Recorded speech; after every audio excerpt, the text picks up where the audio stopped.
Hello friends, welcome to Universe of Naruto X. If you love Naruto what if stories and anime explanations, don't forget to subscribe to the channel. Now let's begin today's story. Almost 3 weeks after Itachi disappeared, a raven came tapping at the window with a scroll tied to its back. Mikoto put down her paintbrush to let the creature in, feeling like a weight had been lifted from her shoulders. It wasn't a very well-known fact, but quite a few of the Uchiha, particularly the genjutsu specialists, were consummate artists. Painting practiced visual recall and was as critical in their development as time on the training fields. For Mikoto, it was also a release. Every day that crawled by without word from Itachi weighed her down that much more. Her vivid imagination painted him bleeding to death alone in some god-forsaken tidal swamp. While outwardly she wore an encouraging smile for Sasaki and reassured him every day that his brother was just fine. While most Konohasha shinobi preferred hawks as messengers, the Uchiha traditionally used ravens. They didn't have a hawk swiftness or natural defenses, but they were far more intelligent and versatile, able to eat just about anything and survive just about anywhere. This one hopped onto her wrist, clacking its beak, while she extracted the paper from the waterproof pouch.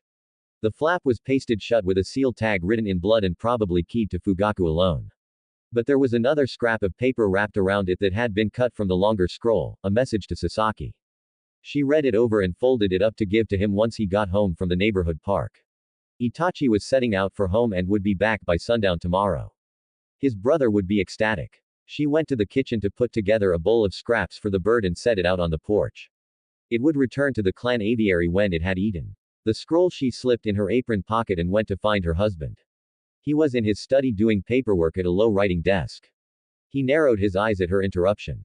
A message from Itachi, she said, kneeling and handing the scroll to him. He'll be coming home tomorrow night. He accepted it from her with a grunt of thanks, placed it beside a pile of papers, and picked up his pen again. Still with the secrets, she felt anger trickling into her chest. Clan business ought to be her business, especially when it involved sending her eldest son on a very probably unauthorized solo mission to hostile territory. But she knew better than to argue with him. There were other ways. She got to her feet and shut the door behind her without uttering another word. The next afternoon, Sasaki sprinted home from school and arrived at the front door, puffing out clouds of vapor. Is Itachi here yet? He asked, hanging on the door frame. Not yet, Mikoto answered over the cheerful bubbling of her stockbee. He hadn't taken his shoes off. Why don't you come inside? Nah, I'm going to wait for him at the gate. Her son answered, tossed his book bag in the foyer and took off back in the direction he had come. Mikoto finished her dinner preparations as the sun slipped lower and lower in the sky with no appearance by Itachi. She poured a thermos of tea, pulled a light jacket on over her house dress, and tossed Sasaki's jacket over her arm. The air was wintry enough to make her shiver even with its protection. Sasaki was curled up next to the break in the house's wall, his eyes fixed on some point farther down the street. She laid the jacket over his shoulders and sat down on the gravel next to him. Oh, thanks, Mom, he said, working his arms into the sleeves and then wiping his nose on one. Mikoto was about to scold him for mistaking a clean jacket for a tissue, but swallowed it back. It wasn't the time. There's tea, too, she said, and pushed the thermos in his direction. She put on her hood and pulled her fingers into her sleeves. He'd been out here for hours in nothing more than a sweater. He must have been freezing. But aside from a sigh of relief as he wrapped his fingers around the heat from the thermos, he didn't whine. She sat with him in silence, waiting. The narrow streets of the Uchiha district had been dyed ruddy gold by the setting sun when Itachi finally rounded the corner. Sasaki leapt to his feet and dashed to tackle him. His elder brother was muddy from the road and looked dead tired. His eyes shadowed even more heavily than usual. He accepted Sasuke's enthusiastic hug without complaint, but didn't move to return it either. She caught his eyes and smiled, welcoming him home more sedately than Sasaki, but with the same affection. Itachi looked away and Mikoto felt something around him come loose.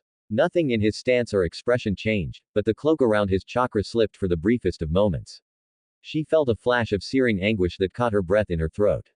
It disappeared as quickly as it had come. Are you all right? She asked, stepping closer.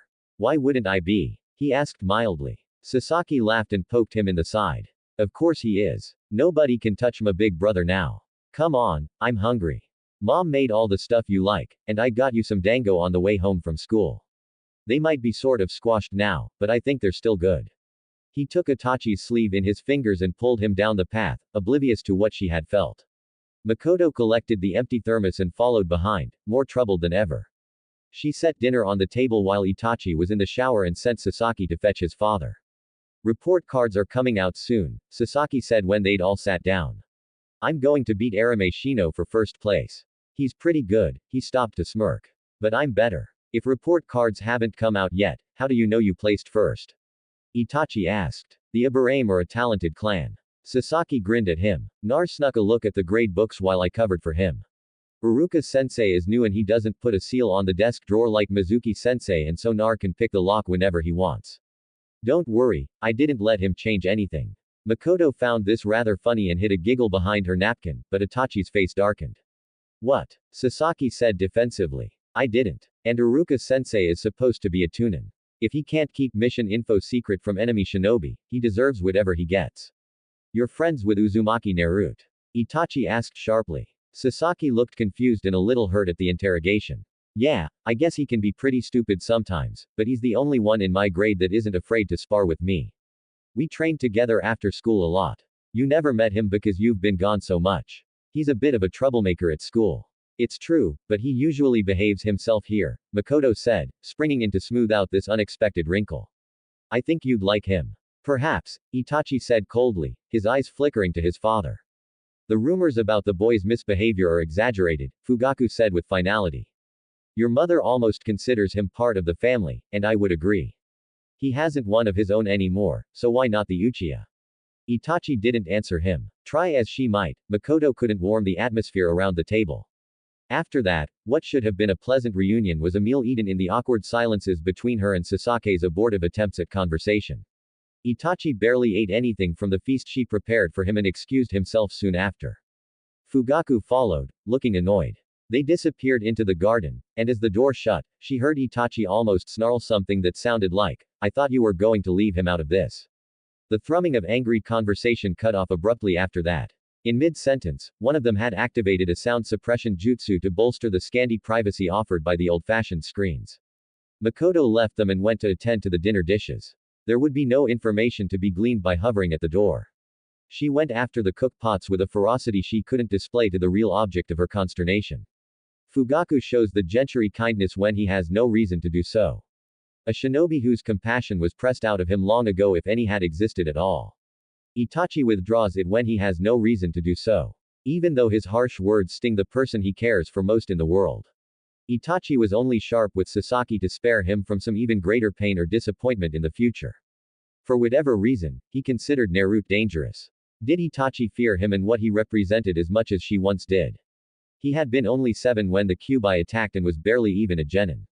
He had been evacuated to the mountains along with the other children and saw only the aftermath of the Kyuubi's attack. Unlike many of his unfortunate peers in the clan, his close family had survived the assault. It was possible that was the root of Itachi's odd comments, but Mikoto didn't think it was likely. Until very recently, he had been cordial with everyone, from a cage to a street sweeper to a common thug. It wasn't like him to take an irrational dislike to someone Sasaki was obviously fond of, much less allow his younger brother to see his true feelings. Neither did Itachi hate the way almost all other shinobi did, even herself. It was rare and usually short-lived, but she could recognize the burning taste for vengeance on the back of her tongue. She didn't enjoy killing in cold blood for its own sake, but the bloodlust for someone who had harmed one of your teammates. That she understood she was better than most of the Uchiha in this respect. But she'd been livid at Minato for being the one to kill the Kumo ninja who'd kidnapped Kusha all those years ago, as terribly unfair to him as it was. She had been so busy screeching at the poor young man, she'd all but forgotten why he set out in the first place, and that he'd returned her best friend quickly and in one piece. She had never seen even a glimmer of that from Itachi, never seen him strike anyone in anger. If he could, he refrained from striking anyone at all, relying on genjutsu to disable his opponents without critically injuring them. He was not the type to seek out vengeance. And still something about Naruto's friendship with Sasaki disturbed him. And leave him out of this. Leave him out of what? She was sure now. Fugaku was carefully taming a demon with herself and Sasaki as the bait. Mikoto kept Naruto out of the house as much as she could when her husband was around. Although with the weather getting colder, this wasn't always practical. She couldn't cut off contact with him completely. That might protect him from Fugaku for a while. But losing his airsoft's mother and brother would break the little boy's heart. The good weather made one last visit to Konoha that weekend. Thankfully, she packed up the boys and a picnic lunch for a visit to the public park a few blocks outside the unofficial boundaries of the Uchiha neighborhood. She set up camp under a tree and after the boys were fed, pulled one of her guilty pleasures out of the picnic bag. The details of the plot were absurd. Written about a kunoichi by someone who obviously wasn't, but mostly she skipped over those.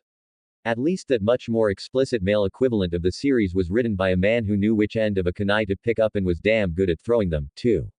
So, she skimmed over the clumsy tactics and impossible jutsu to the passionate embraces and tearful farewells.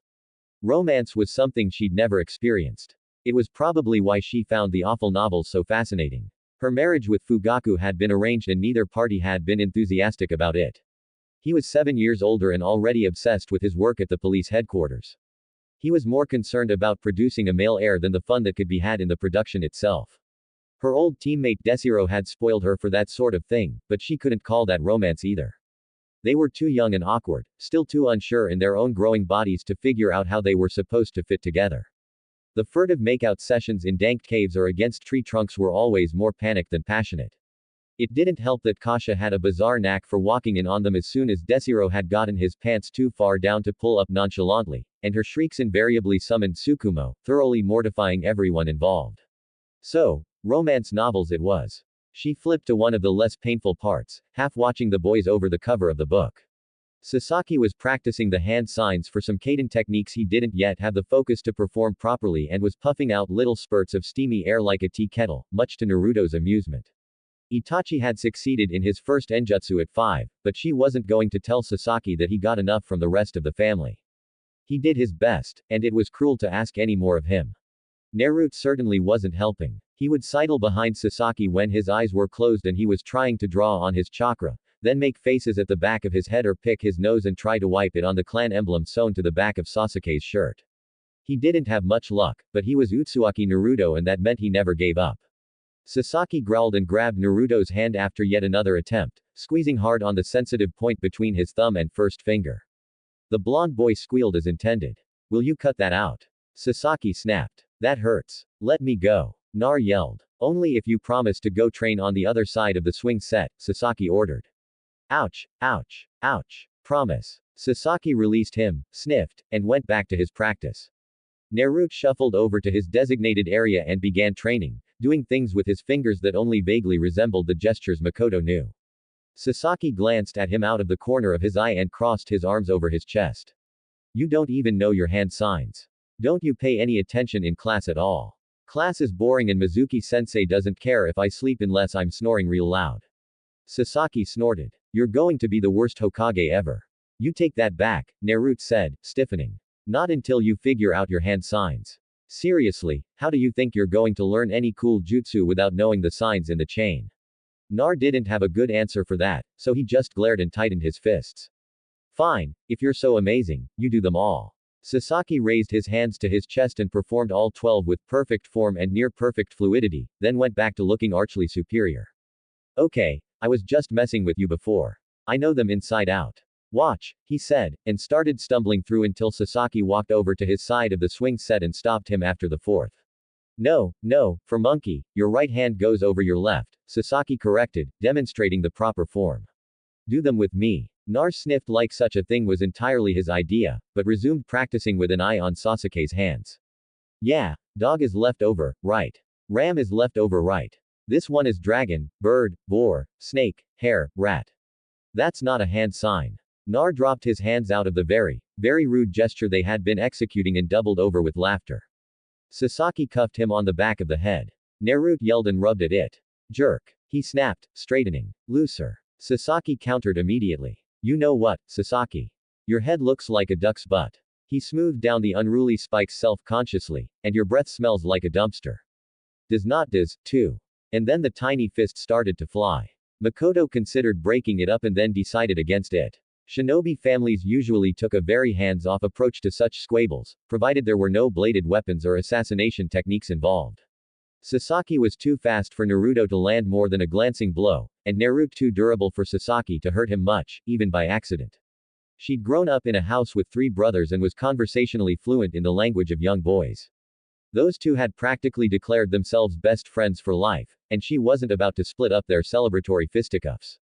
She blinked over the cover of her book as the two boys disappeared over the gentle hill, and from the sounds of it, lost their footing and tumbled to the bottom. There was nothing worse than a few weeds at the base. She tapped the pages against her lips and counted to 10. Naruto volunteered some very naughty words that she'd probably have to scold out of Sasaki later, but there was no wailing. Still, she got to her feet to investigate just in case. Nar sprang up from the weed patch, dragging a dizzy looking Sasaki behind him. Awesome. Let's go again. No way, you weirdo, Sasaki said crossly. And as they crested the hill, he twisted his arm free. Nar let him go, shrugged, and threw himself down the slope again. Her son trudged over to the tree where she was standing, and flopped on his back. Nar is crazy, he announced. He just has a lot of energy, she said, dropping back to the ground. Secretly, she halfway agreed. It beggared belief how a child that intelligent managed to possess less common sense than a brain-damaged pigeon. A few days ago, he'd unraveled the seals on the teacher's block of lockers and stowed a frog in everyone. It was an undertaking so complex that the basics of Fujutsu weren't even taught in the academy. And now he was voluntarily throwing himself down a hill for the second. No, wait. Third time. Mikoto could only shake her head. Juice, she offered, holding out the bottle. Sasaki sat up, pulled a few sticks out of his hair, and scooted back so he could lean against the trunk with her. He took a few swallows, and then set it aside, sighing heavily. Why can't I do it? He asked. It's not a race, she said. Learning to focus chakra for the first time is something everyone has to figure out at their own pace. Mikoto winced at an especially loud screech from somewhere over the crest of the hill. Usually, it helps to do it someplace quiet. How old was Itachi? Does it matter? It does to father. Mikoto put her arm around Sasake's shoulders in a rather empty reassurance. That was the trouble. It did. He was only proud of his younger son as an echo of the genius that had come before. Although Fugaku didn't mean to be so, it was incredibly cruel, measuring Sasaki by a standard he could never hope to match. Shinobi like Itachi came along once or twice in a generation, and Fugaku had pushed him mercilessly toward greatness almost since he could walk. Most children didn't succeed at their first enjutsu until they were 8 or 9. And if Sasuke succeeded at 7, he would be called a genius by any other father in Konoha. He only wants to see you do well and become a strong shinobi. She said it wasn't a lie, but not entirely the truth either. And I know you will. Why don't you try again? I'll do it with you. Okay, he said and settled into the classic pose of meditation, one hand raised in a half seal. Mikoto put her book aside and assumed it as well. Your body moves in circles, and when you pay attention, you can feel those circles. Feel your breath as it comes and goes. She waited a few moments for her son's breath to slow and steady. Below your breath is your pulse. Tell me when you feel it. Sasaki was quiet for a few moments. I feel it. Below the pulse of your veins is the pulse of your chakra. Tell me when you feel it. Mikoto kept quiet, letting him search in peace. He had to be able to recognize the flow before he could divert it. And she had the feeling this was what he was stumbling over. Learning how to focus chakra for the first time was a skill that couldn't really be taught, only discovered within yourself. There were no shortcuts. A large component of it was silent meditation to allow yourself to feel the circulation of chakra around the body and eventually to alter the flow through a conscious application of will. Most young children didn't have the discipline or the patience to sit still for so long. But if Sasaki was determined to do so, she was going to give him all the help she could. She let her mind drift free, feeling the pulsing of her own well-ordered chakra and the slightly chaotic warmth of the two boys. Well, Sasuke was warm. Nar was more like a forest fire. Suddenly, she sat up slightly straighter. She could feel a third chakra signature, very faintly, and it had the cold, keen edge of a seasoned assassin. And whoever they were watching her. Naruto chose that moment to barge into their meditation, breaking her concentration. I'm so hungry, I think I'm dying, he said, sitting down with a thump on her other side. His white t-shirt had turned uniformly dusty beige. Ow, we just had lunch, Sasaki exclaimed. Don't you do anything besides hit yourself on the head and eat. The thought of using genjutsu on first-year academy students made her conscience squirm, but she needed them out of the way while determining whether or not the mysterious watcher was a threat. Under the cover of replacing her book in the picnic bag, back to the watching shinobi, she formed the hand signs for a minor area illusion. It was a risk since she didn't know his skill level, but she expanded the range to include him, too.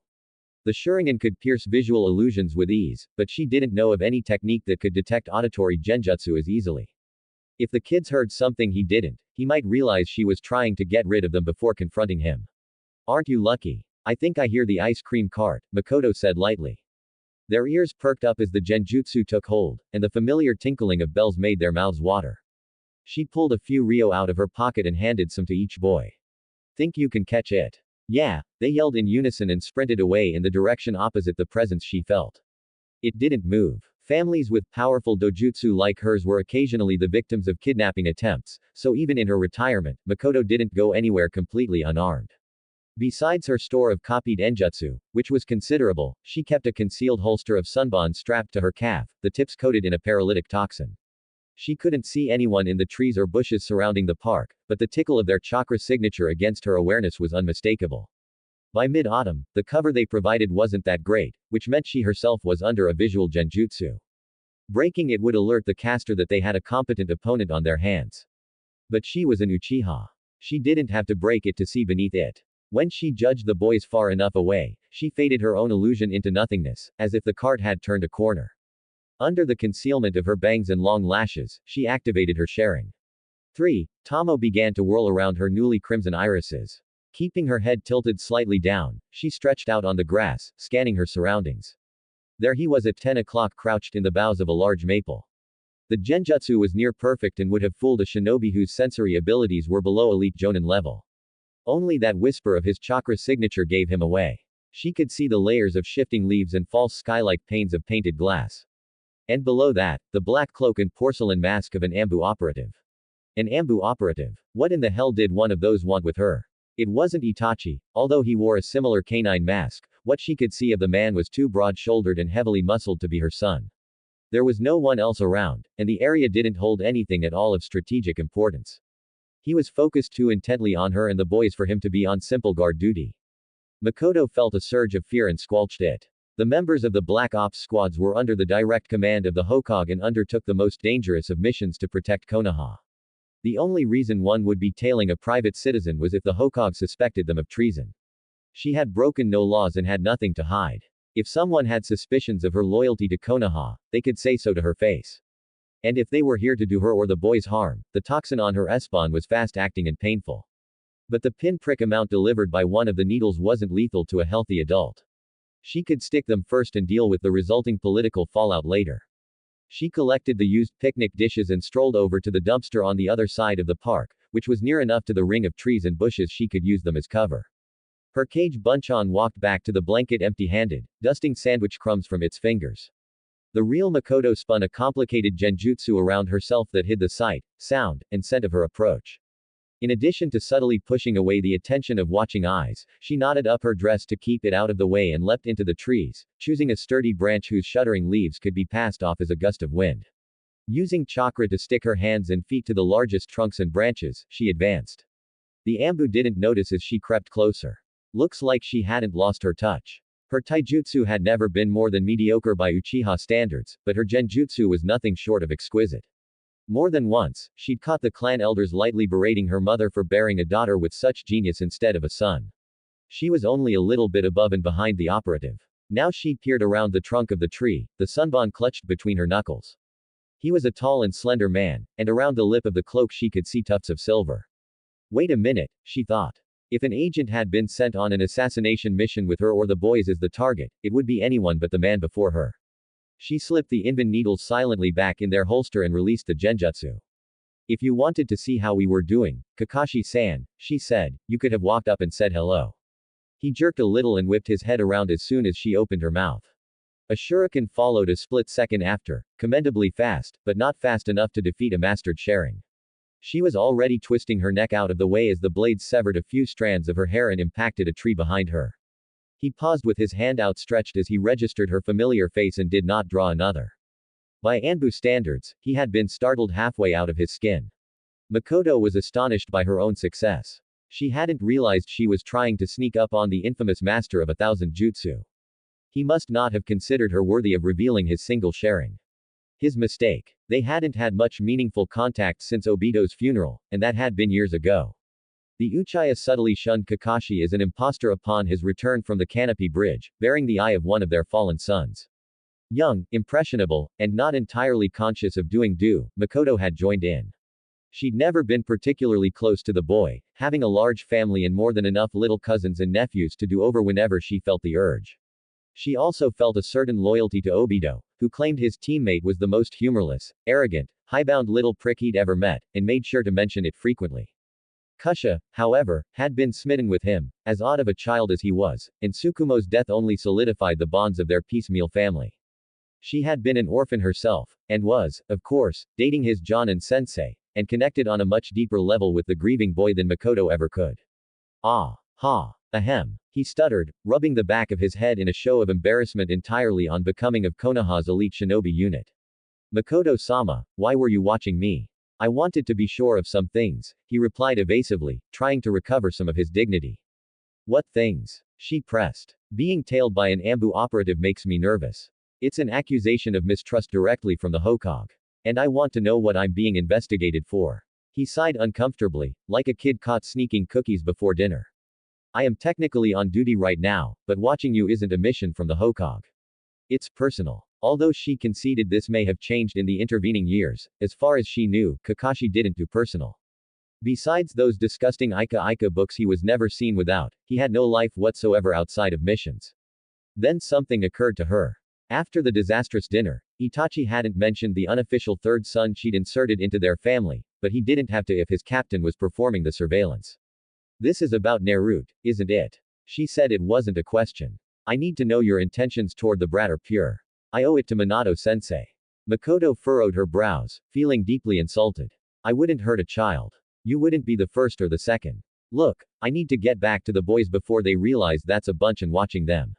Will you be off sentinel duty by 2? I can talk then. Yeah, meet me at the Three Orchids tea shop. Mikoto said, their clientele is mostly shinobi. They'll understand that we need to have a private conversation. He nodded and disappeared in a small puff of smoke. She looked out through the leaves. The boys had returned empty-handed and were now absorbed in an overturned stone and the creepy crawlies squirming beneath their backs to the false Mikoto. She activated a kawarimi with her own duplicate, then dismissed it with one seal. Neither of them noticed she'd even been gone. She couldn't believe it. She'd snuck up on Hideki Kakashi, and she was giddy with the thrill of a difficult maneuver perfectly executed. To be truthful, a large part of it had been good luck. And now that he was aware she hadn't let her skills rust away, she would never ever be able to do it again. But still, she also got the sense she might have another ally in the fight to give Nar something resembling a happy childhood. Kakashi was a strange man, but he did care enough about Naruto's well-being to risk crossing a very politically connected Uchiha. He had suffered one horror after another as a child, if she could even call someone who received their hit aid at 6 a child. He, not any of his father's team, had been the one to find the man's still warm guts spilled over his bedroom floor. Even after Tsukumo's death, there were still those that shunned his son for his father's supposed crimes. Maybe he would be willing to aid her in sparing Naruto some of the loneliness he'd endured. Ooh. Mikoto left Sasaki with a neighbor and arrived at the Three Orchids at 3 with her book just in case. Kakashi's tardiness was the stuff of village legend. In her youth, this tea shop had been one of her team's favorite places to unwind after a mission. The proprietors were utterly trustworthy and maintained several semi-private A-loves with sound-dampening seals painted on the dividing screens. It was the best place to discuss classified mission details with friends without breaking confidentiality. Mikoto explained her requirements and who she was expecting. The waiter led her to an empty table and took her order for a pot of jenna and a small plate of sweets. Kakashi wandered in about 15 minutes later and slouched into his seat. That man could slouch like a champion. She reflexively sat up a little straighter. Sorry I'm late, he said eerily. I took a wrong turn on the path of life. And she shut her book and listened to his Sarutas excuse with amusement. It could have been word for word one of Obito's. Maybe it was. The I wasn't the only part of her perpetually tardy nephew. Kakashi had made his own, who until his teammate's death had been quite a punctual little bastard. That's quite all right, she assured him graciously. Would you like some tea? It's still hot. No thanks, he said. Suit yourself, she said, and sipped some of hers. It was nuttily fragrant and very good. She saw his nostrils flare under the fabric of the mask, and he glanced longingly at the other cup. On second thought, maybe a little, while she poured it for him, he whipped out one of his dirty books and arranged it strategically over the lower half of his face before pulling his mask down with one finger. That was odd. Most shinobi wore their scars like medals of honor, only covering them if they were so disfiguring they tended to frighten civilians.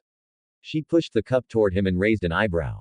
For the love of Kakashi-san at the table, she said in voice that could set grown men to stammering like school boys. I served on the Iowa border, remember? Whatever happened to your face isn't going to faze me. Well, you know what I look like already, so I suppose, he mumbled and very slowly lowered the tone. To her surprise, he wasn't hideously scarred. In fact, his masked concealed movie star caliber good looks. If he'd been less nuts and herself younger and less married, she caught herself and squashed that notion with ferocity. That wasn't why they were here. The question remained why he wore it, but she wasn't going to ask. The affectation had begun after his father's suicide, and with such a sensitive subject, she knew she wouldn't get a straight answer. Thank you. Now, she said, getting down to business. Nar, he sipped his tea and waited for her to continue. I don't have any designs on him. I'm worried about him. You said you owed Minato. I owe Kusha. I feel like I haven't been keeping up my obligations to her. Until he enrolled in the academy and made friends with Sasaki, I had no idea how badly he was being mistreated because of the QB. Did you know someone at the public orphanage tried to emulate him? Yes, he said, the jovial expression fading from his face. I dealt with his assailant personally. That is why I've been tailing you. It wouldn't be the first time someone pretended to befriend him in order to hurt him badly. No offense to you personally, but I know how much the Uchiha lost to the QB and what most of them think of him. Your sudden interest tripped a lot of alarms. Mikoto felt a trickle of relief. So Naruto had a guardian angel looking over his shoulder, even if it was one as aloof and eccentric as Kakashi. I don't know a goddamn thing about taking care of kids, he continued. I don't even have any experience being one. I do for Nar what I can, which at the moment is only eliminating the people who are trying to kill him. It's not enough, is it? She said, nothing was when you were trying to live up to the memories of people long gone, looking at them through the deceptively golden glow of nostalgia. No, not nearly enough, he agreed. His briefly closed his visible eye. At least I had Minato-sensei after my father killed himself. He forced out a heavy breath through his teeth. I can't be that for Nar. I spend my entire day killing people for money, expanding my collection, or drinking. I'd be the worst mentor imaginable. But you, I mean, Itachi turned out okay. Mikoto stiffened. That hit far too close to home. The ranks of Anbu must be a managerie if Itachi was considered emotionally stable. She ignored the comment and hoped Kakashi took the hint and didn't push her. At least you care about him. You might turn out to be a better teacher than you think. He snorted softly. Yeah, right. Mikoto glanced up at the clock hanging on the wall. I need to get going soon. Have you officially decided you can trust me about Nar for the moment? He said, for the moment, she repeated to herself. What was he trying to say? That there would come a moment in the future when he'd stop. As a shinobi, and then as the wife of a prominent political figure, she'd gotten very good at teasing the hidden meanings from conversation. The paranoia she felt creeping up on her in the park returned. Maybe he'd been lying about this being personal, or at least not telling her the whole truth. She herself had done nothing to call her loyalty to Konoha into question, but Fugaku or the clan elders, a sick chill crawled up her spine. He'd been spending an abnormally large amount of time away from home lately, and Itachi's mission to Kiri. What were they doing? She drained her teacup and fished enough Ryo from her purse to cover the tea. She wouldn't find the answer to the question here. Kakashi stood and pushed back his chair as she put her bag back in order. Hey, about that incident in the park. She looked up at him. You're still pretty good with genjutsu. The only other person who could pull that kind of stunt on me is Itachi. I was wondering where he got it from. He let out a muffled snicker. Turns out it wasn't dear old dad after all. Mikoto waited patiently for Itachi to return from his patrol on Konoha's massive walls, whenever that might be. The start and end time of the shifts were slightly randomized every day to lessen the chance an intruder would be able to make use of a stolen patrol schedule. It also made Itachi extraordinarily difficult to catch upon his arrival since he seemed to make a conscious effort to avoid everyone but Sasaki and then disappeared behind his locked door until mealtime. She threw on a jacket and gloves and pulled the old broom out of the tool shed to begin sweeping the front walk free of leaves as slowly as possible. The only way he could avoid her now was by vaulting over the wall. Her fingers were tending toward numb by the time her eldest son finally stepped around the bend, his gear bag slung over his shoulder and his eyes fixed on the stones. She paused in her sweeping to smile at him. How was your day? She asked. Uneventful, he said blandly, making to brush past her with the barest minimum of courtesy. I ran into Kakashi-san at the park today, she said to his back. That got a reaction, although not much of one. His sandals scraped on the stones as he turned to look back at her. And I think you know what I mean when I say ran into, she said with a hint of a challenge in her voice. I do not, he answered, still with that flat, opaque tone. I haven't spoken to him today. Please excuse me. I'd like to wash up before dinner. He turned on his heels and continued walking briskly to the entrance of the house. She hefted the broom and went after him, taking out some of her frustration with him on the undeserving door. Did he really think she was as blandly passive as the face she put on for his father? He knew she had been, or maybe still was, a shinobi. She slammed the door behind her and jogged a little to catch up. He was very tall for his age and had longer legs than she did. He'd taken the covered walkway outside of the house, and that was where she caught up with him. She stopped short when she realized what he was staring at. Sasaki was dangling by his ankle like a plucked chicken from the large tree in the yard. His belt and pouch of practice kunkai sitting in front of Naruto. His face was already very red, but it intensified when he registered that Itachi was here to witness this humiliation. Get me out of this, Sasaki growled at his grinning captor. Not until you admit I'm awesome, Naruto answered smugly from his seat in the tree roots. He was resting his hands behind his head and looking more relaxed than anyone could possibly be in this cold. He smiled even wider at Mikoto and Itachi when he noticed he had an audience. Mikoto scowled at them and put her free hand on her hip. Naro, let him down before he passes out and gently. A broken wrist is a much bigger problem for him than it is for you. Sasaki environmental awareness. Yeah, mom, I know, he said in a small voice as he twisted forlornly in the wind. Nar disappeared into the arborvitae and fiddled with the rope's hidden anchor. He stood and put some slack into it with a grunt of effort, inching Sasaki down as slowly as he could. He stopped when Sasaki's head was a hand's width from the ground and his forearms were just resting in the grass. Come on, say it, he whispered out of the corner of his mouth. You stink, Sasaki whispered back. Nar, Mikoto said warningly, taking a few steps forward. He grinned at her and lowered Sasaki the rest of the way down, who landed in an undignified tangle. Hi, Naruto said brightly, tossing the rope aside to let Sasaki cut himself free. You must be Itachi Uzumaki. Naruto-kun, Itachi said, your reputation has preceded you. Naruto stomped up to the lip of the covered porch, looking insulted. It did not, he said. Do you even know what that means, you underscore, Sasaki interjected as he saw it at the rope with a dull kunai from the pouch in front of him. Itachi regarded the huffing boy with cool curiosity. It means to come before and is certainly no insult. I mentioned this only because you apparently outran an ambush sentinel when he caught you packing the theater ventilation system with weak old fish heads. Yeah, well that jerk owner had it coming. Naruto explained utterly unrepentant. Last week he tossed me out right at the beginning of Curse of the Mind Leeches. Even though I really bought a ticket that time, snatched it right out of my hand when I showed it to him and nobody chased him down for stealing from me. Sasaki was still struggling with the rope and blunt blade. Itachi took notice of his difficulties and drew out a kunai from his holster to toss it casually in the direction of the tree trunk without taking his eyes off Nar. It landed with a thunk above his brother's head. Sasaki reached up, pulled it out, and mumbled his thanks. If I may ask, Itachi said, how did you manage it? Nobody wanted them anyway, so I just waited until it got dark and jumped into the dumpster behind the fishmongers with a garbage bag. And I meant outrun Anbu. Are you kidding? I do it like all the time. Nar declared proudly. Nobody knows Konoha like I do, and grown-ups are too big to fit through half my secret shortcuts. It got a lot easier after the old man told them they're not allowed to throw stuff at me. But I didn't think that was fair. So, I said they could use those needle thingies if they wanted to. Those don't hurt very much. Nar paused and rubbed at his nose. Man, our Andrew guys really suck. Well, mostly it's doggy face. Yes, is he slow? When I'm Hokage, they'll have to shape up or I'm going to fire them all. On the porch, Mikoto her head in thought. Ambush sentinels had better things to do than chase after 7-year-old vandals. And as she'd just learned, Kakashi wore a canine mask, although he was only one of several among Konoha's Anbu that did so. Maybe this was his slightly twisted way of spending some time with his sensei's son. Having been made a genin so young, Kakashi didn't exactly have a lot of experience in playground games.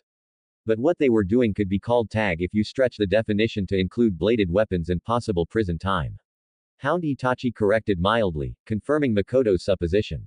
And there are not many who would feel the need to level the field when being pursued by Andu agents. Why not? Nar asked, genuinely curious. It's more fun that way. Itachi looked intently at him as if prying for the sarcasm that ought to have been interlaced with such a statement. After some consideration, he decided to take it at face value. Correctly. He judged Naruto to be unfamiliar with such a concept. I cannot imagine. They obviously do not have your well-developed sense of fair play. Sasaki had finally succeeded in freeing himself from the thick coil of rope and stood up, dusting some crumbled leaves from his pants. He cleared his throat and looked sheepishly at Itachi. He totally got lucky with that, he mumbled and took a few steps toward the porch, intending to return the kunai. Naruto's face went stiff and he snapped around. No crap, don't. Sasaki looked down as an almost invisible tripwire bit into Shin. Move, he finished lamely. Simultaneously, there was a clicking sound from the walls and dozen slender bamboo stakes came sailing toward Sasaki. He yelled and dove to the ground, rolling out of the impact radius. Before Mikoto could react, Itachi raised his head and exhaled sharply through pursed lips. She barely had time to notice the ends of the projectiles were fitted with suction cups rather than something actually dangerous before they were completely incinerated by the ball of flame. In hindsight, Itachi's instinctive reaction was probably overkill. There was a breath of silence.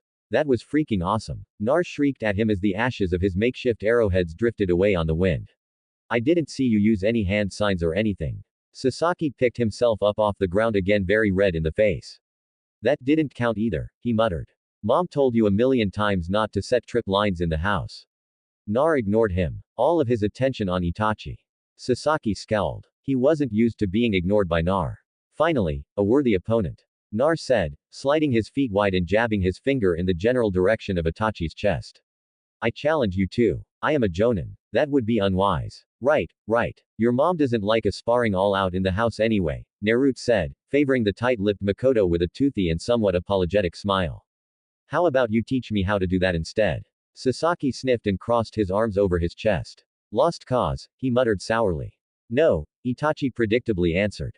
PFD, you are 100% as lame of a big brother as Sasuke said you were, Nar said. Sasake's eye flicked back and forth between Naruto and Itachi. What? I never, he said, horrified. Nar wrapped his arm around Sasuke's shoulders, intensifying the other boy's expression of mortification. Nah, but you were thinking it. Well, whatever. We can figure it out ourselves if your big sister is too busy brushing her hair and doing her makeup and stuff to teach us enjutsu. Come on, Sasaki, he said with finality and steered him towards the front door. Sasuke pushed Nar away with a huff and started towards the door on his own. Seriously, if you don't take that back about my brother, I'm going to hurt you. Nar grinned and trotted after him, completely ignoring the less than serious threat and launching into a grand plan to master the Goku no Jutsu before the weekend. Mikoto simply stood there, her mouth hanging open in her irritation with Itachi momentarily forgotten. Yes, he did wear his hair long because he couldn't be bothered to cut it regularly. And yes, he had inherited her long luxuriant eyelashes, but nobody teased Itachi that way ever.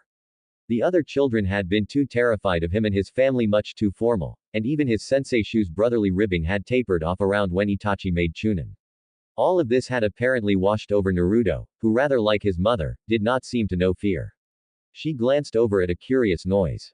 Itachi hadn't used the opportunity of her distraction to disappear, as she would have expected, and was still standing by the steps into the garden with one hand on a beam. Itachi was laughing on any other young man. The shallow crescent of his lips and faint quivering of his shoulders would barely have registered as a response, but it was more mirth than she had seen out of Itachi in a long time. So long she couldn't even recall what it sounded like. She propped her broom up against the wall when Itachi turned fully to look at her, still smiling faintly. He is brave, Itachi said. And for the village idiot, remarkably cunning.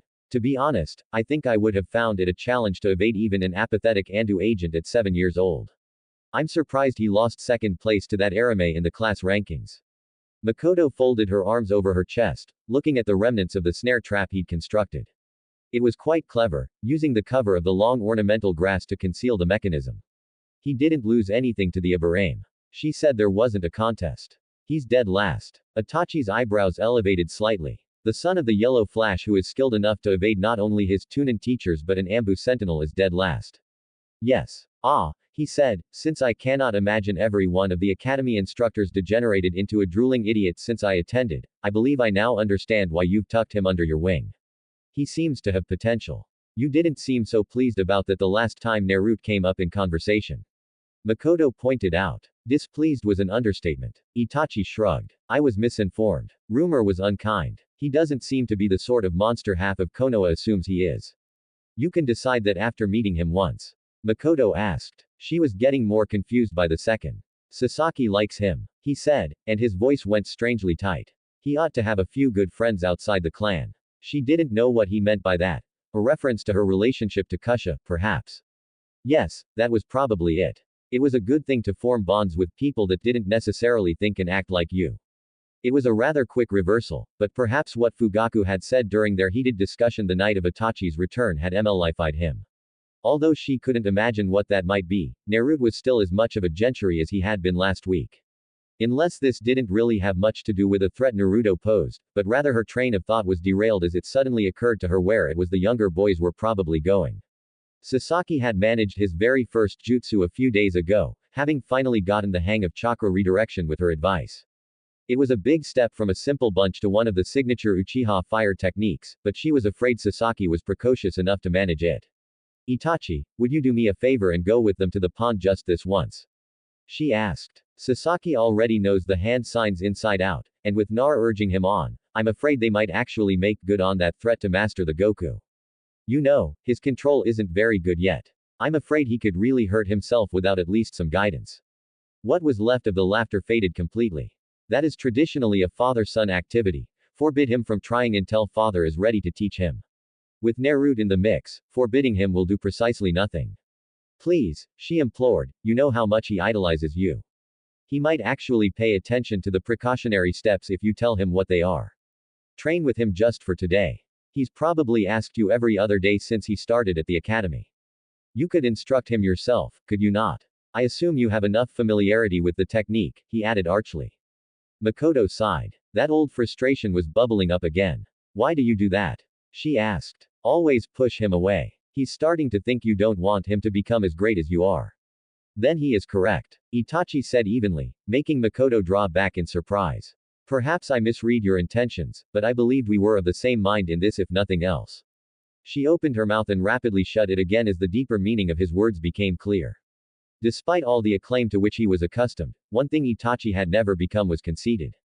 The way he said such a thing, it was almost sad, not spiteful. Sasaki had the same potential Fugaku had recognized in Itachi, and his elder brother could see it even if their father could not. And there was a reason Itachi would wish to shelter the boy from such attention, just like she had, whether she was fully conscious of her efforts or not. Yes, we are, she said softly, bowing her head. Itachi had been accepted into the academy just as the last of her kunoichi's fire had guttered out, and she finally started to believe the insidious lies she had been fed her entire life. An Uchiha wife was obedient to her husband in all things. She had a keys to the unbelievably harsh training regimen Fugaku had imposed on the 5-year-old Itachi, stood silent again as he was propelled at breakneck speed to graduation at 7, and still did not protest when he was granted special authorization to begin taking C-rank missions outside of the village at 8. He was a prodigy, yes, but he had still been a little boy without the power to refuse his father anything. His first kill was at 8 years old. 8. A genin from Iowa whose mission was to escort the merchant baron. It had been Shui and Itachi's mission to arrest. Iowa ninja were legendarily stubborn. The merchant's young guardsman had ignored his teacher's warning to be doubly wary of anyone from Konoha with a blue star on his sleeve and charged them. Anyway, Itachi's kana found his throat before he could take 5 full steps, guided by the almost priant power of that third tomo. The motion was probably drill perfect. All reaction, no contemplation. Draw and release. The Jonin sensei of the dying teenager had cursed him and all Konohasha shinobi as heartless monsters. For who but a monster would make such a perfect assassin of a little child? Shisui had incapacitated the remaining Iowa shinobi and delivered the traitorous weapons dealer to the authorities. Itachi mutely trailing in his wake. They returned without further incident and the mission was marked a success. Shisui guided his student home, stony-faced as a proper shinobi should be. But once Mikoto had him alone, he could no longer hold back the torrent of self-reproach. It was too early and too much. That night was the closest Shisui had ever come to open conflict with the clan head. And he was so loyal he would have sworn under oath the sky was green if Fugaku told him it was so. Itachi had shut himself in his room and refused to speak to anyone for a full day. She had heard him sobbing through the locked door when she passed, and her whole being had wanted to take him in her arms and brush those tears away. He wouldn't let her then, and had never done so since. That mission had almost broken Itachi, and the words of the Iowa Jonin must have haunted him to this day. It had lain in the shadows of her mind for a long time. How she should have said something convinced her husband to allow their son the time to let his fragile young heart catch up to his talented hands. He had long ago ceased to be afraid of his father for his own sake, but it lingered on behalf of Sasaki. He didn't want his little brother's soul stained with murder before he had grown up enough to absorb the consequences. He was right, but there was room for compromise. I understand your rationale, but please show him enough of the technique to allow him to practice without hurting himself. Mikoto said, when your father does find out he's mastered the Gokyu, between the two of us, we should be able to keep the pace of his training to reasonable limits and keep him from graduating early. It's not the same as when you were a genin. Konoha is almost at full strength again. The need for new shinobi isn't as pressing. He said, skeptical. She said firmly. There it was again, a shadow of a smile. I'll have Sasaki back in time for dinner, he said. And moved to leave her. He stopped in the door frame on his way to the back of the house. And mother, thank you.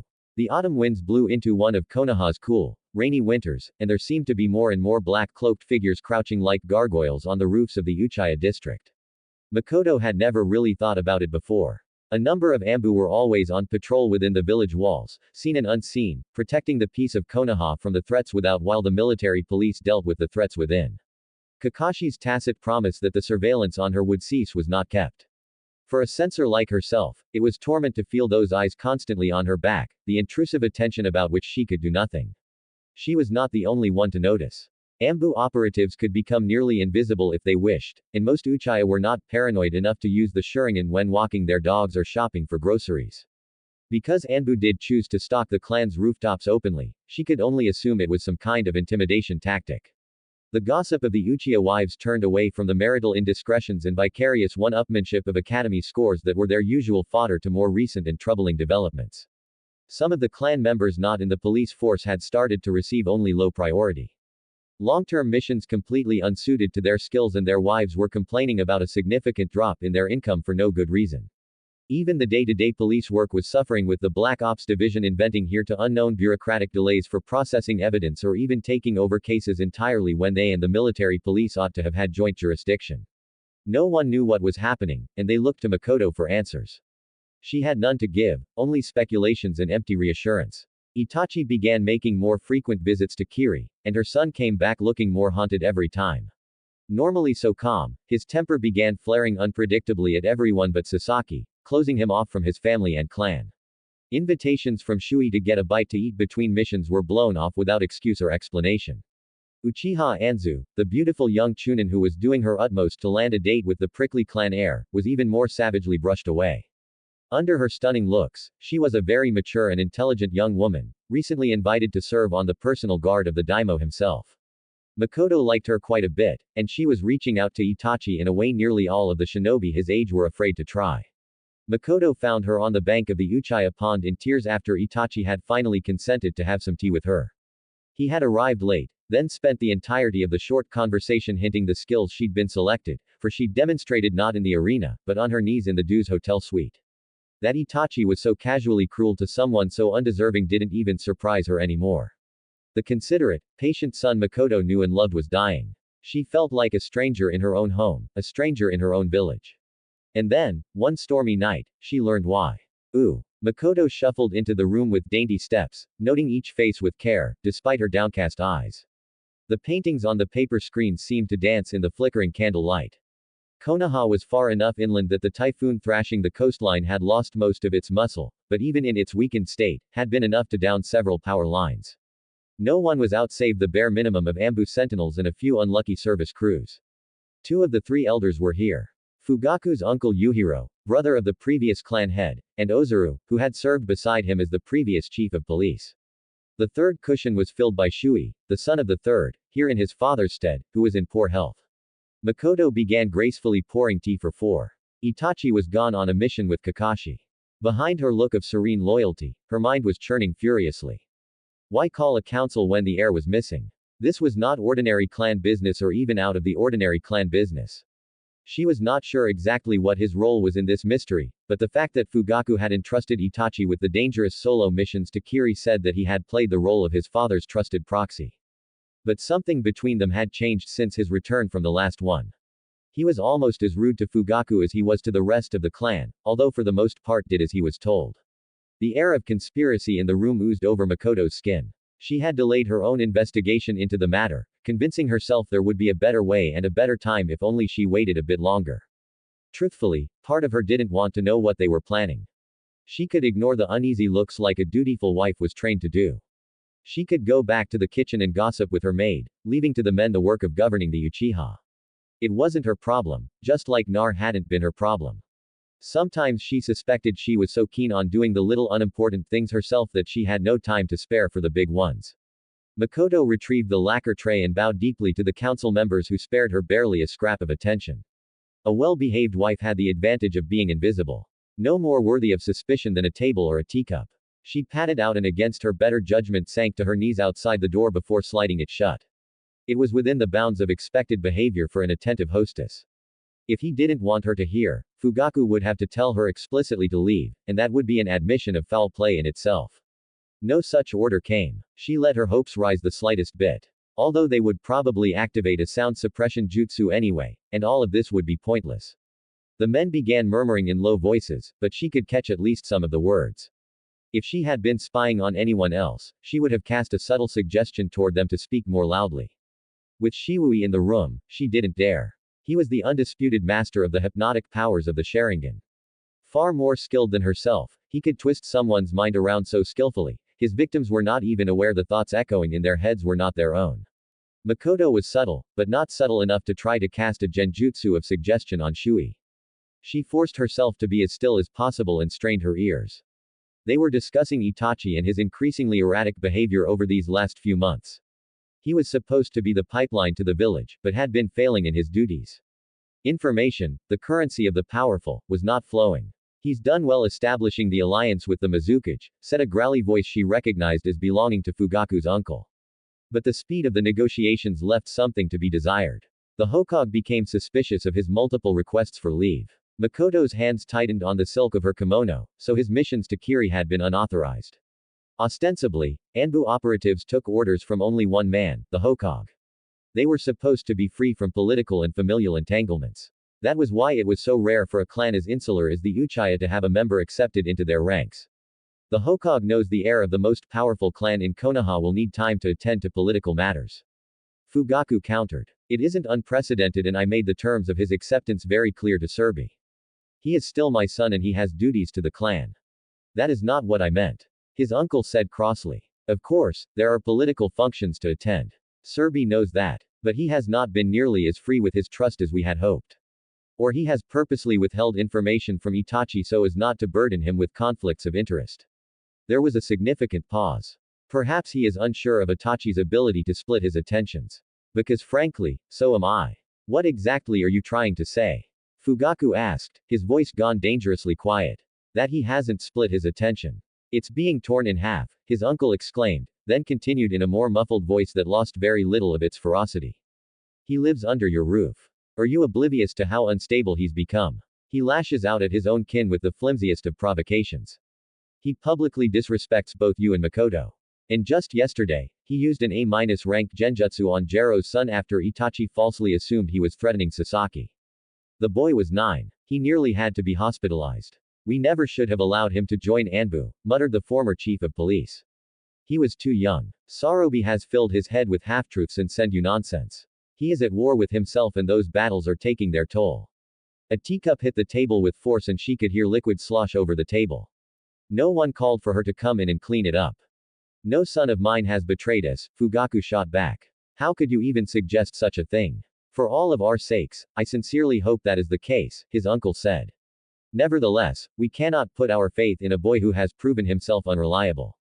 There is too much at stake. Shui finally spoke up, the sole voice of youth.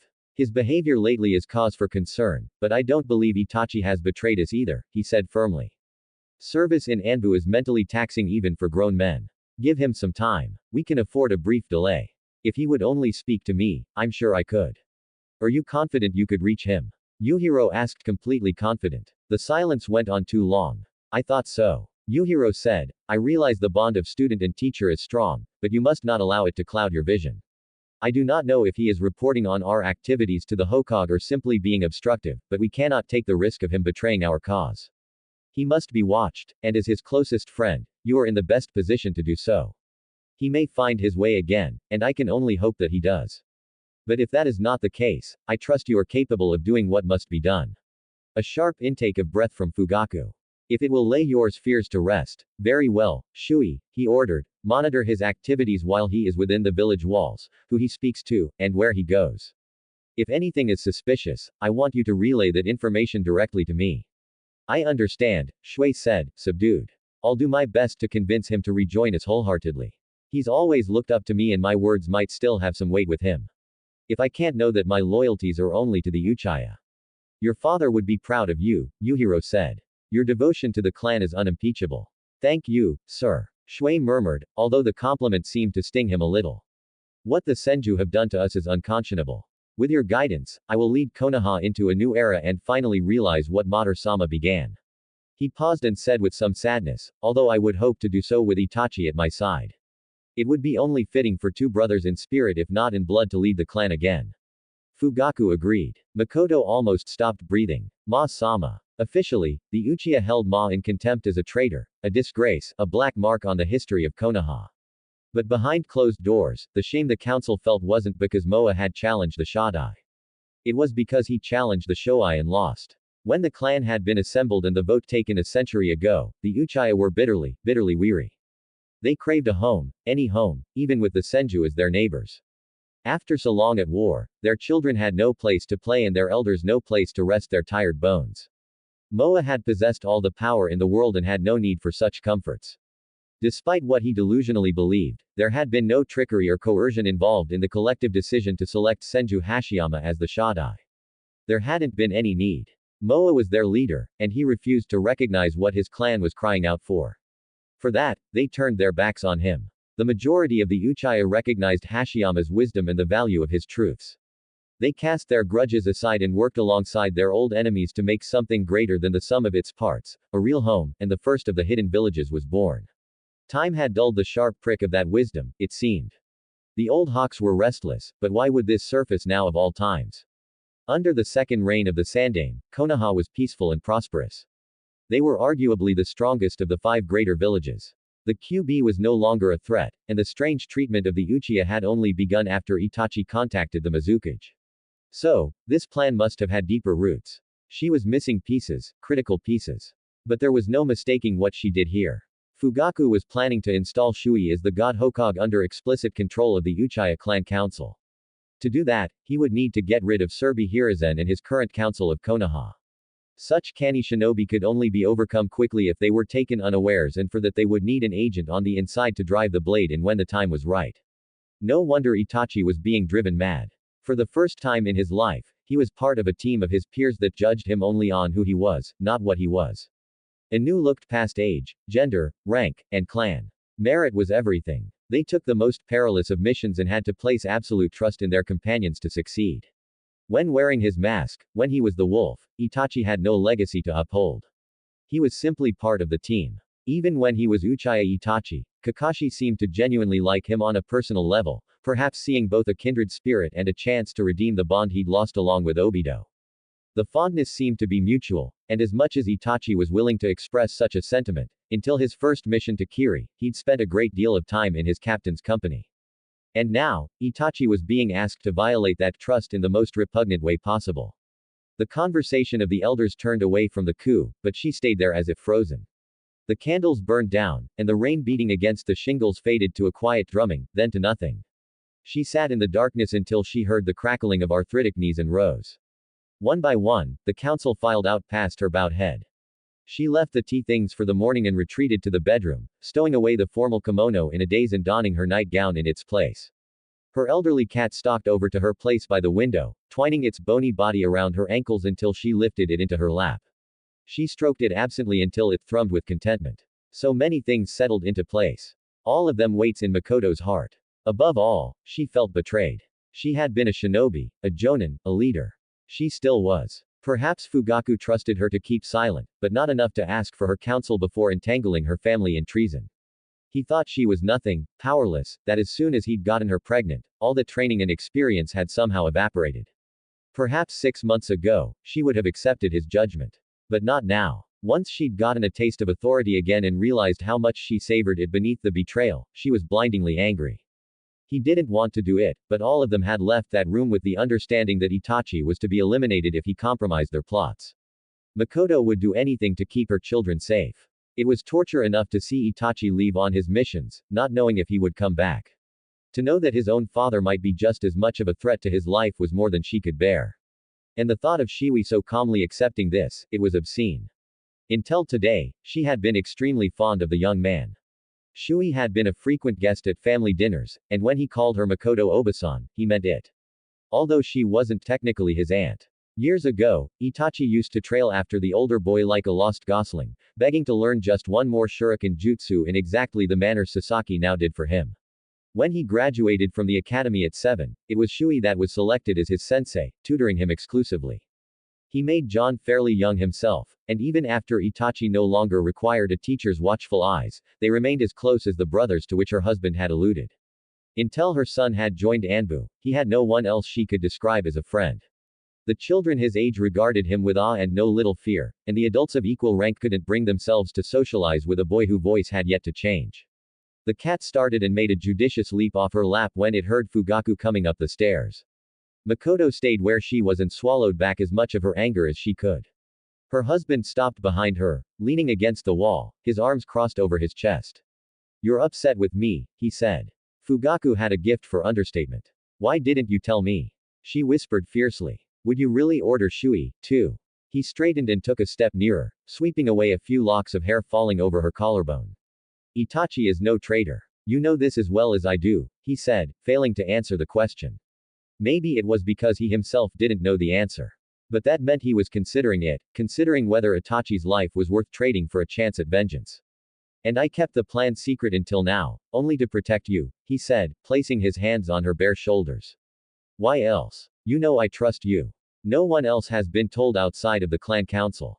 A few more preparations are required before we bring the rest of the Uchiha into the fold." "But why at all?" Mikoto persisted. "We have everything we wanted. Konoha is strong and the Uchiha were respected wherever we went. And that is what the Hokage and his council wanted you to believe." Fugaku said bitter, withdrawing his hands. "We were not respected. We were held at arm's length and tossed scraps of real power. The police are still outranked by Anbu. Our clan was herded into this pen in which we now live and we are constantly watched. They only became so blatant about the surveillance after the meeting with the Mizukage. We were under suspicion long before." Suspicion of what? That it was an Uchiha that unleashed the QB 7 years ago. Mikoto gasped despite herself, turning to face him with disbelief. That was utterly absurd. It had been an accident. The strain of Kush's laboring had somehow weakened the seal that held the demon inside of her. And her husband, although powerful, was only human. He couldn't keep the seal sustained. And as Naruto was brought into the world, so was the QB. Minato and Kusha had given their lives to help rectify that failure, or so she had always assumed. Several dead Anbu agents and Saratobi Bako-sama were found near one of the shrines outside the walls the night the QB attacked. He said she was mortally wounded and kept herself alive only with her advanced medical jutsu until she could pass on the information she'd gained about the identity of their attacker. It was a strange man in a white mask. His eyes were red. Fugaku went quiet with the death of the Shodai. The only remaining power that could even hope to control Aiju is the Shuriken. But it wasn't. Of course, it wasn't. He exploded. Savage. All of it was lies. It was Shimura Danzo's men that found her. At which point, she very conveniently breathed her last. That broken old man has always envied the Uchiha. He saw an opportunity to eliminate us and planted the seeds of our dishonor. The Hokage may not trust him, but he couldn't ignore the possibility that his wife's last words were true. Sir Toby Herzan may pretend to care only for smoking his pipe and kissing babies in these peaceful times, but he's a shinobi. Hell, eliminate any threat to Konoha that shows its face. Mikoto was silent, reeling as Fugaku continued. The destruction wreaked by the Kyuubi was indiscriminate. The Uchiha gave more in the defense of Konoha than any other clan, and this is our reward. The muscles of his jaw were shuddering in barely controlled fury. Everything Mater-sama warned us about is coming true. We swallowed our pride. We compromised. We sacrificed. We gave the Senju everything they asked for, even our lives. What fools we were. From this point forward, there will be no more compromises. We will take back everything they stole from us, starting with the robes of Hokage. But she mustered finally. What about a diplomatic solution? You just said he doesn't fully trust Danzo. Couldn't you have spoken to him? Convince him we did nothing wrong. You think I didn't try? Fugaku said, I was in off-theory talks with the council for 3 months. Every time I met with Serbi, He would act as obliging and compassionate as ever, but whenever I thought we'd reached an understanding, he'd spit it back in my face. I've never met such a shameless liar. The whole time, all he wanted to do was show me how tightly he had the Uchi leashed. Poor mission distribution, low security clearance, delayed survivor benefits, lost paychecks. It was a farce. If he had entered those negotiations in good faith, I would never have even dreamed of pursuing such a drastic resolution. He crossed his arms over his chest, his words steeped in bitterness. I cannot allow my clan to be treated with such disrespect, and I won't have Itachi and Sasaki grow up to perform as the Hogue-trained dogs. So this was the point where everything came together, the whispers, the insinuations, the secret meetings. Mikoto saw herself balanced on a sword's blade, buffeted by winds from both sides. She was an Uchiha before all else, wasn't she? If Fugaku's words were true, and she felt in her bones that they were, then it was she who had been betrayed along with the rest of her clan. Aiding in the coup wouldn't be treachery. It wouldn't even be vengeance. It would be justice. She bowed her head, letting his rage wash over her, making it her own. Mater was a monster. But that didn't mean he couldn't be right. Why couldn't Itachi see that? I had no doubt you would understand, he said, pleased when she offered no words of resistance. I truly wish I could have told you before now, but we needed to be sure of the Mizukaha's support before we could begin the preparations in earnest, he explained. And now that we have it, our victory over the Senju sympathizers is assured. The Uchiha could hold off Iowa. We did it before and we can do it again. But Kumo is still sore about the resolution to the kidnapping attempt against the Hauger. And they would barely need the excuse to retaliate. We wouldn't emerge victorious fighting a war on two fronts by ourselves. We needed an alliance. The only reliable way to get troops from Kumo to Konoha is by sea. And they would have to pass through waters patrolled by Kiri to do it. Can I ask what they wanted in return? She said, wary of any assistance from that quarter. They were no friends of Konoha. Until its destruction, they had clashed almost constantly with the Fujitsu masters of Konoha's close ally, Uzuio. Due to the bloodline purges, they were also the weakest of the 5 great villages, and Kumo rivaled Konoha as the strongest. They did have the best navy by dint of their elemental affinity. Just as the majority of Konoha shinobi had a primary affinity for fire, Kiri shinobi possessed mostly water. There was no worse place to engage one than in the open ocean. Still, something did not sit right with her. Little enough that it wouldn't sting too much to pay, he assured her. Food mostly. The typhoon season was brutal, and half the dikes broke. Their rice paddies were flooded with sea otter. They're willing to antagonize Kumo for some shipments of rice, she asked, skeptical. Ah, he affirmed. Their soil will be poisoned with sea salt for another year, and by that time, water country would be locked in famine. Even shinobi can't fight for long on empty stomachs. He shifted his weight against the wall, so their eyes no longer met. And they'll be taking a few old relics of the Shaddai off our hands. Nothing too dear to part with, he said, a response far too vague for her comfort. It's late. Please come to bed. Mikoto felt a terrible shiver of unease and pretended it was a draft as she meekly slipped into bed beside her husband once he had changed into a sleeping robe. The bloodthirsty Mizukage did not seem the type to be a collector of antiques. All he was interested in was destruction. It was rumored he was the vessel of the Sandy, and a shinobi with that much raw power would gain only a very small advantage in battle using one of the trinkets in Konoha's vaults. Really, the only thing liable to tempt him was the thing that outshone the most powerful of those relics, like the sun outshines a candle flame, and the malleable young boy that was its keeper. Fugaku had been so close. He'd turned her world on its head, and she was so angry she would have followed him wholeheartedly into bloody revolution. Perhaps he truly believed the village would be better off without him. But Fugaku was not going to turn her Naruto over to a beast like the Mizukage.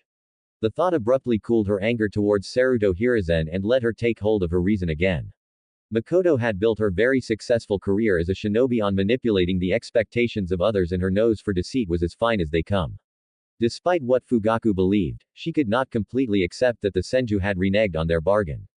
They built their clan on a purity of intention so deeply held that all 3 former Hokage had died in battle protecting it. In the chaos before the founding of the village, like-minded clans, Surbi, Hideki, Hyuga, Nara, Yamanaka, Akamiki, and more had flocked to the Senju banner because they promised a world that could be better. A world founded on trust, camaraderie, and self-sacrifice. She wasn't so cynical as to believe it was all an act. Minato's face flashed through her mind when he was still Minato and not Yandai-sama, open, honest, fumbling sweetly for her best friend's affections. Possessing a gentleness of spirit that weathered the difficult decisions he was forced to make in the lives he chose to end. driven to prove himself to his sensei's sensei is worthy of the monumental task offered to him. She knew that man as she did not know the other Hokage, and she was sure he would never stoop to oppressing her clan over a grudge that died a century ago. If Saradobe Hyazan had wholeheartedly embraced such a man as his successor, the Sandaime couldn't possibly either.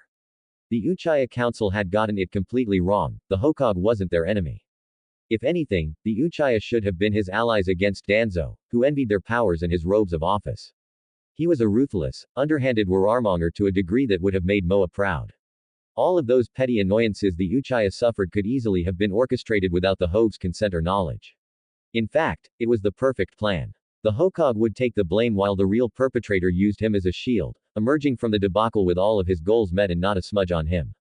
The problem was that she hadn't a shred of proof. And once Fugaku set his mind to something, it was almost impossible to put him off the track. Mikoto loved her family, but she loved Konoha just as fiercely. Even if the coup succeeded without complications, and that was a very large if, Konoha would be weakened. If it degenerated into an all-out civil war, which she thought was more likely, the wolves would circle and leap in to devour any scraps the infighting had left. With the land of fire practically defenseless as Konoha's shinobi turned on each other, the lightning and earth daimos could carve up their neighbor at leisure.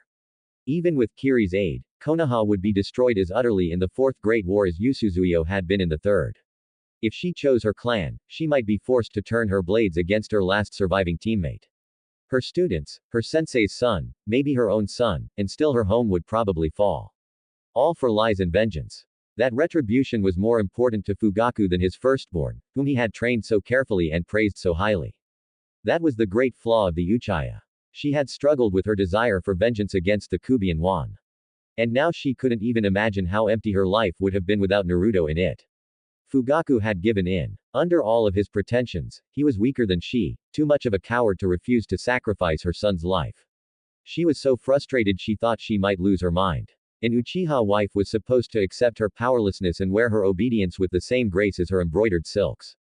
Her husband's word was law. Her sharing was a gift to pass on to the next generation, not a tool she herself had any business using. In sum, when she became a wife, she ceased to be a shinobi. But matter how hard they tried, no one could ever really stop being a shinobi. After the conversation with Fugaku, Mikoto considered and then discarded the idea of going to Itachi. He had blocked her off so completely from his true feelings, she wasn't sure whose side he had settled on. Her intuition told her that his loyalties had fallen with the Hokage against his family, but he could be wavering like she had. He was much too guarded and too perceptive to allow her to pry the truth out of him, too much like herself. But he was not the only direct line to the Hokage that she could tap. His captain would do just as well. She sent a message to Kakashi as soon as she felt she could in Itachi's handwriting.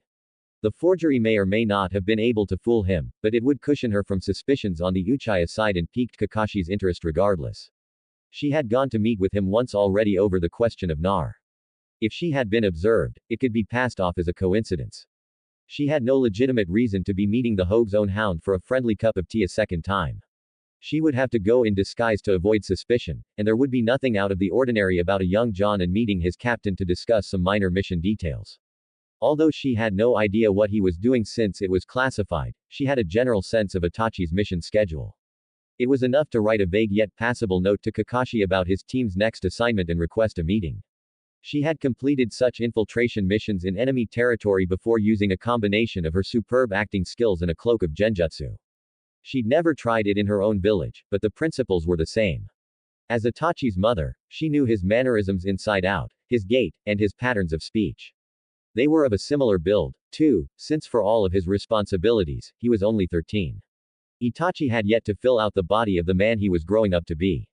Under the cover of night, with a touch of illusion to broaden her shoulders and dull the bluish sheen of her hair, her disguise would be able to fool almost anyone. Genjutsu, that subtle, when one wasn't looking for it, could even pass under a sharing without notice. It wouldn't be able to fool Kakashi for long, but it didn't have to. All she needed was to get him alone long enough for her to explain her purpose. Her only concern on the clan's side was Shui. Now that his standing surveillance mission from Fugaku was in place. Besides being a shinobi of incredible skill, he had known Itachi almost since the day he was born and would be able to spot an impersonator. He was also one of the few Uchiha with the chakra reserves and reputation to keep his sharing activated almost constantly. Fugaku had put him on personal leave from the military police, ostensibly out of consideration for his father's rapidly declining health and his mother's fragile mental state, but really to keep him free to monitor Itachi. If Mikoto made even the slightest mistake, and perhaps even if she didn't, the ruse would be discovered. That meant she needed him out of the way. Mikoto hardly needed an excuse to visit another council member's household, but Shu's appearance at the meeting, and not his father's, had dropped one on her lap. She was on reasonably good terms with Shu's mother, Miso, although Miso was much older than Mikoto, and had a tendency to be spiteful. Her husband's health had been worsening for some time, and she truly did want to give the woman whatever comfort that she could. He was old and the physicians suspected that there were tumors in his lungs, an affliction even Konoha's medics couldn't cure.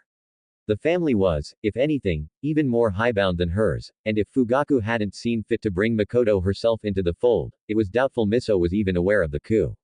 She spent the morning on errands, running back and forth to the pharmacy and the flower shop to assemble a basket for Shiwi's father. Arrayed in a reserved dark blue kimono with the Uchiha crest embroidered on the collar, Mikoto rang their doorbell basket slung over her arm. There was no immediate answer, and she was afraid she'd mistimed it. Not only would that put her work this morning to waste, but if she wanted to get in touch with Kakashi, she needed Shui otherwise occupied. She put her hand to the door and let her chakra senses curl past it and through the house. There were two people inside on the second floor. One of them moved toward her and she quickly withdrew the tendrils of her awareness. Snooping like that was considered by other censors to be quite rude when among friends. Eventually, Shui slid open the front door. His dark wavy hair was unbrushed and he looked very tired, but he smiled wry when he recognized the caller. Like most of the Uchiha, he was on the tall side with a wiry frame that was suited to use grace and speed over brute strength. He was dressed in civilian clothes and was not wearing his hit although his sharing was smoldering as always. Mikoto Obasan, come in, he said, stepping aside to let her pass. I'm sorry to have kept you waiting. I was upstairs. Their home was very similar to hers, spacious and tastefully decorated, although there was a film of grime and dust on the floor. Miso had more to worry about than the details of her housekeeping. For your father, Mikoto said, handing the basket to Shishu before she knelt in the foyer to undo her sandals. Is Miso home? No, he said. She's at the dispensary picking up some medications. She should be back soon. Would you like some tea while you wait? No, thank you, she said. But I did want to speak with you since you're here. She shook his head, pausing from sorting through the contents of her gift basket. Is something wrong? He asked. You seem anxious. No, she said, waving him off. He didn't believe her. Because she was. He'd be able to pick up on her nervousness no matter how well she thought she was hiding it. It didn't matter. He wasn't a Yamanaka and he couldn't read minds. All she had to do was redirect that attention. I'm sorry. It's a little disconcerting at a time like this. You're sharing. I just feel like I'm being interrogated. I have a lot of enemies. He said it's habit. Nothing personal. Mikoto smiled widely. None in your own house. I'd hope. Shui closed his eyes briefly, and when he reopened them, they were a plain dark brown. Of course not. For her sake, Mikoto sincerely hoped that that turned out to be true. Fugaku had selected him as the council's puppet, Hokage, for a reason. He was incredibly powerful and not a man she would willingly tangle with. His command of the Shunshin Jutsu was so masterful, he was often favorably compared with the young man. It wasn't a true space-time jutsu like the former Hogues, but he was so fast it hardly mattered. She had watched him and Itachi spar though their version of that activity was so deadly it barely met the definition of the word. He needed no hand seals to use the shinin and could combine a dozen or more bursts of that chakra-enhanced speed into one devastating assault. Without her sharing gun activated, he was a blur of blue and silver. With her sharing, it was like watching the most disciplined of dancers with every motion put to a precise and lethal purpose. According to Itachi, who was not given to exaggeration, Shui once single-handedly defeated a whole team of Kiri Hunter Nin. 3 of them were Jonin, and one of those was the bastard that ripped out the eye of a still-breathing Hyuga Genin 6 months earlier. And Shui had been completely unarmed. His skill wasn't the only thing that frightened her. If you scratched that polite, friendly exterior, you'd find a fanatic underneath. There had always been hints of it as he was growing up. Mikoto truly didn't want to hurt him. But as he was so stubborn, she was afraid she might not have a choice. Shui led her into the living room and sank into the couch with a sigh, resting his sinewy arms on his knees. Mikoto followed, settling down beside him. How is he? She asked gently. Now asleep, he answered to the floor. He's in too much pain to do much else, even with the narcotics that the medics gave him. They said it's probably spread into his bones. He doesn't have long. I'm so sorry, she said, placing a comforting hand between his shoulder blades. If there's anything I can do for you or Miso, please ask. He nodded grateful. I need him to hold on longer to witness the rebirth of the Uchiha. She said quietly. You were listening, he said unsurprised, unfolding from the slouch to look at her. My husband knows I can be trusted. Mikoto said, although the untruth of the words rasped at her tongue, he thinks of you as his own son, and I know you do anything for the clan, but I'm afraid he's asking too much of you now. Especially if you need some time with your father, I can give it to you. I'm sure I can come up with something to keep Itachi at home for a night or two this week before he leaves on the Tatsugawa mission. Shui smiled a little. That would be, he started, and exhaled heavily. Thank you. It could be days or months. No one knows. He was silent for a little while, and in the quiet, she could hear a few labored coughs from upstairs. About Itachi, maybe you can get him to talk to you. I've tried to get him to open up, but he barely speaks to me anymore. I don't think he's a traitor, but he's closer to the Hokage than any of us in the police force. This act is wearing him down. I know. I've tried. Believe me, Sasaki is practically the only person that he's civil to at this point, she said. Sometimes I've thought, he said, trailing off into troubled silence. Itachi may have the Uchiha eyes, but he isn't one of us deep inside. He would have been happier growing up in a monastery, not in a hidden village. He cares too much, always has, and probably always will, even if he's gotten better at pretending that he doesn't. I'm not sure how much longer he'll be able to survive as a murderer before he loses his mind. Mikoto often had the same thought, as much as it hurt to admit that to herself. It's too late for what ifs. He's a shinobi now, she said, resigned. Maybe he'll find a way to live at peace with what he is. Not all of us make our living as assassins. There's the medical specialists, the couriers, the tactical analysts, the teachers, the cryptographers. Shui didn't look optimistic. He's too good at killing. No cage in their right mind would have him do anything but. Her response was cut off as she heard the sounds of a key in a lock at the back door and gave Shui a consoling smile before rising to greet Miso. He withdrew upstairs to see to his father. Miso tossed the packages of pills on the counter and wearily greeted Mikoto. The pleasantries were brief, quickly dissolving into tears. All shinobi expected on some level to fall bravely in battle against overwhelming odds. They could not help but feel some shame to dying slowly in their own beds. Seeing her husband in such a state was tearing her friend apart. She let the woman cry on her shoulder for a while. Feeling like a snake. With her husband and son so deeply entangled in the plot, it was doubtful that Miso would even live to see its resolution. In all likelihood, she was ignorant. But the Hokage was much less generous with his mercy after Orochimaru's defection. Perhaps he knew now that it had been the wrong choice. Mikoto made empty, soothing noises and wondered if this meant that it was her fault her friend was going to die. When she finally steadied herself, Mikoto bid her good afternoon, promising to come by again tomorrow to help around the house in any way she could. Oshui gratefully accepted her offer during her visit the next day as she predicted he would. Now the problem was fulfilling her end of the deal. Fugaku was still clinging to the wisps of authority he had over Itachi. But Mikoto had nothing. The only way to get him to do anything was through Sasaki. She had Kusha to thank for her solution. In her genin days, Mikoto had stumbled upon a poison, but a not very dangerous one that made you look awfully like you were coming down with the flu for about 3 hours. By the time the doctor's notes were written, and the victim ensconced comfortably in bed, the symptoms evaporated. Then they had a sick day to enjoy without the discomfort of actually being sick. Kusha had seized on the concoction as the most perfect way to play hooky ever invented and had stolen the formula from underneath Mikoto's nose. For a brief period, it had made her quite popular among her yearmates whenever a sewer maintenance mission came up. Kusha then went and created a thriving black market for the stuff among the full ranks of Konohenen and at one point expanded her little empire into Taki and Kusa over the course of one of the Chunin exams. It had netted Kusha a considerable stash of hard cash and favors at least until the medics got wise to it. Once her teammates' ruse had been uncovered, Mikoto had written off the formula as useless in a combat situation and tossed it. But when they were older, half as a joke, Kusha had slipped it into the card for her bridal shower. She followed with a whispered suggestion to dump a veeful into the rehearsal dinner's punch and elope with Desiro in the ensuing chaos.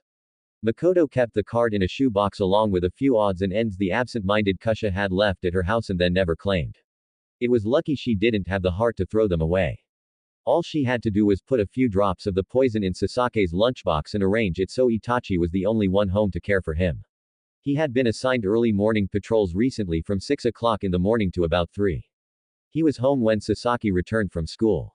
although he usually locked himself in his bedroom to sleep or meditate. Shikika could depend on Sasaki to play his part beautifully. He wasn't nearly as stoic as his older brother and would come sniffing for sympathy as soon as he started feeling ill. Itachi wouldn't leave him home alone if he was spiking a high fever, neatly keeping her promise to Shui. The day of the meeting with Kakashi, Mikoto mixed up a very special thermos of tomato soup for Sasaki, a treat that she knew would not end up as a bargaining chip in the complexities of lunchroom politics.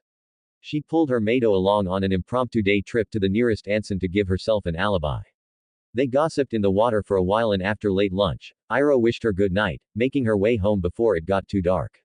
As soon as she disappeared around a bend in the mountain road, Mikoto collected her things and made her way back to Konoha by much faster means, using chakra to propel herself through the thick forest.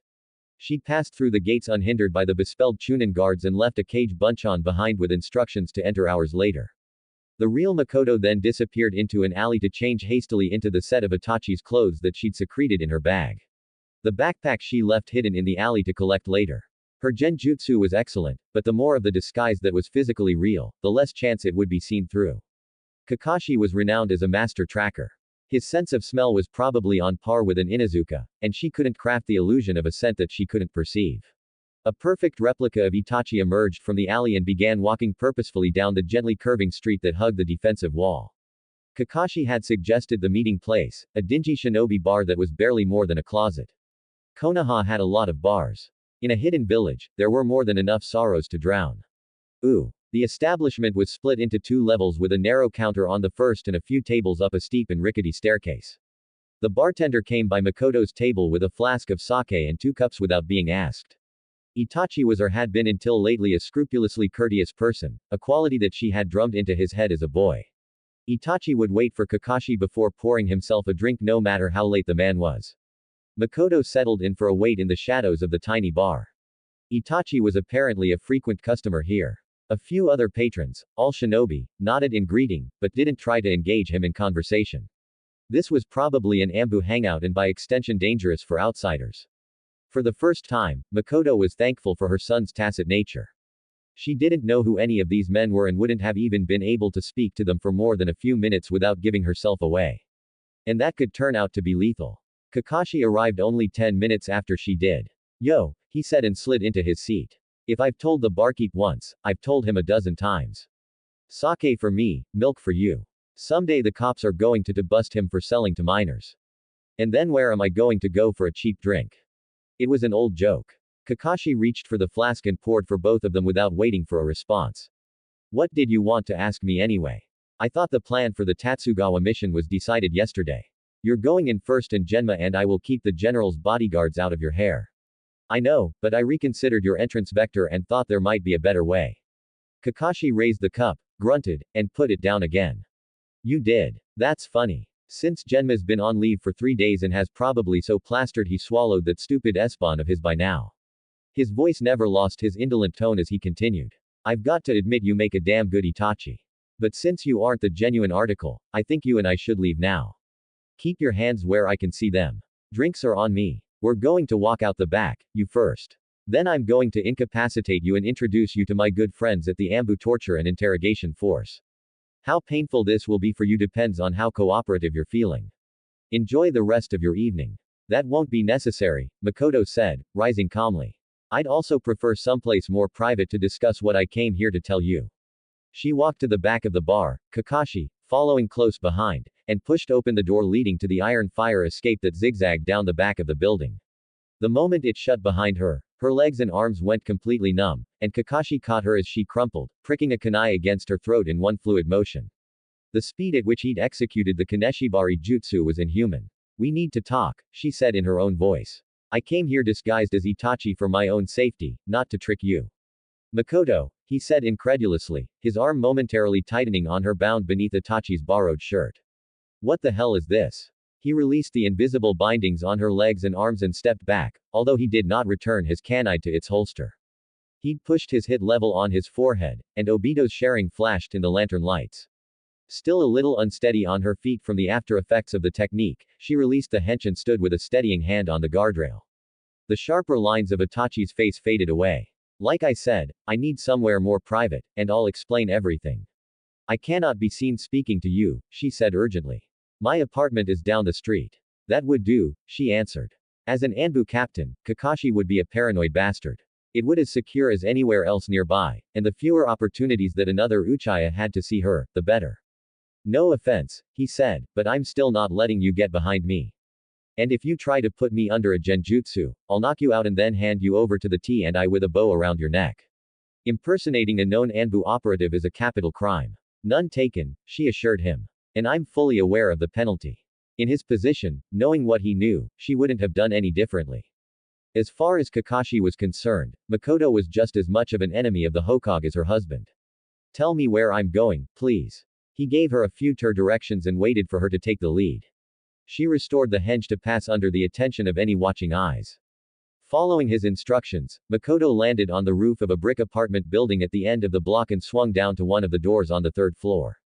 Kakashi's apartment was very small, rather dusty, and as impersonal as a hotel room, aside from one enormous bookshelf filled with. She dropped the disguise as soon as Kakashi threw the curtains shut. Despite the tension of the situation, he managed to look embarrassed for a moment when he saw her lips purse in disapproval at his choice of reading material. He flicked on the light and directed her to sit on the only chair in front of a battered desk scattered with a few mission reports. He hastily gathered them up and shoved them in the desk drawer. Kakashi evidently did not entertain company. He remained standing, arms crossed over his chest, radiating a cold killing intent that told Mikoto he could ensure that she did not leave the room alive. The easygoing, lazy Hideki Kakashi most people saw on the streets of Konoha had faded away. Now she was dealing with the hound. You'd better have one hell of an explanation for this, he said in a low voice. She sat straight and still, refusing to be ground down by his intimidating stance. Can I assume, she began, that you are aware my husband is plotting to assassinate the Hokage? Yes, he said, revealing neither shock nor where he had picked up that piece of information. Then I will also assume that my son is playing double agent and funneling intelligence from the Uchiha to the Hokage as opposed to the reverse. Kakashi didn't answer that one. She therefore assumed that was also yes. Good. I had hoped he'd decided where his loyalties lay. Mikoto took a deep breath. I approached you because I wasn't entirely sure about Itachi. I don't think I've ever understood that boy and I raised him. The intimidating silence continued. I came under an illusion because I can't afford to cast suspicion on my loyalties. I may have been seen when we met in the Three Orchids to discuss Nar. There's a message I want you to pass to the Hokage for me. Itachi isn't the only Uchiha with an interest in preventing the civil war that will descend if my husband puts his plans into motion. I have the experience in diplomacy and the political connections that Itachi does not. Before any drastic solutions are considered, the Hokage should be made aware that knowledge of this plot is confined to the Council of Elders. Most of the clan is wholly ignorant.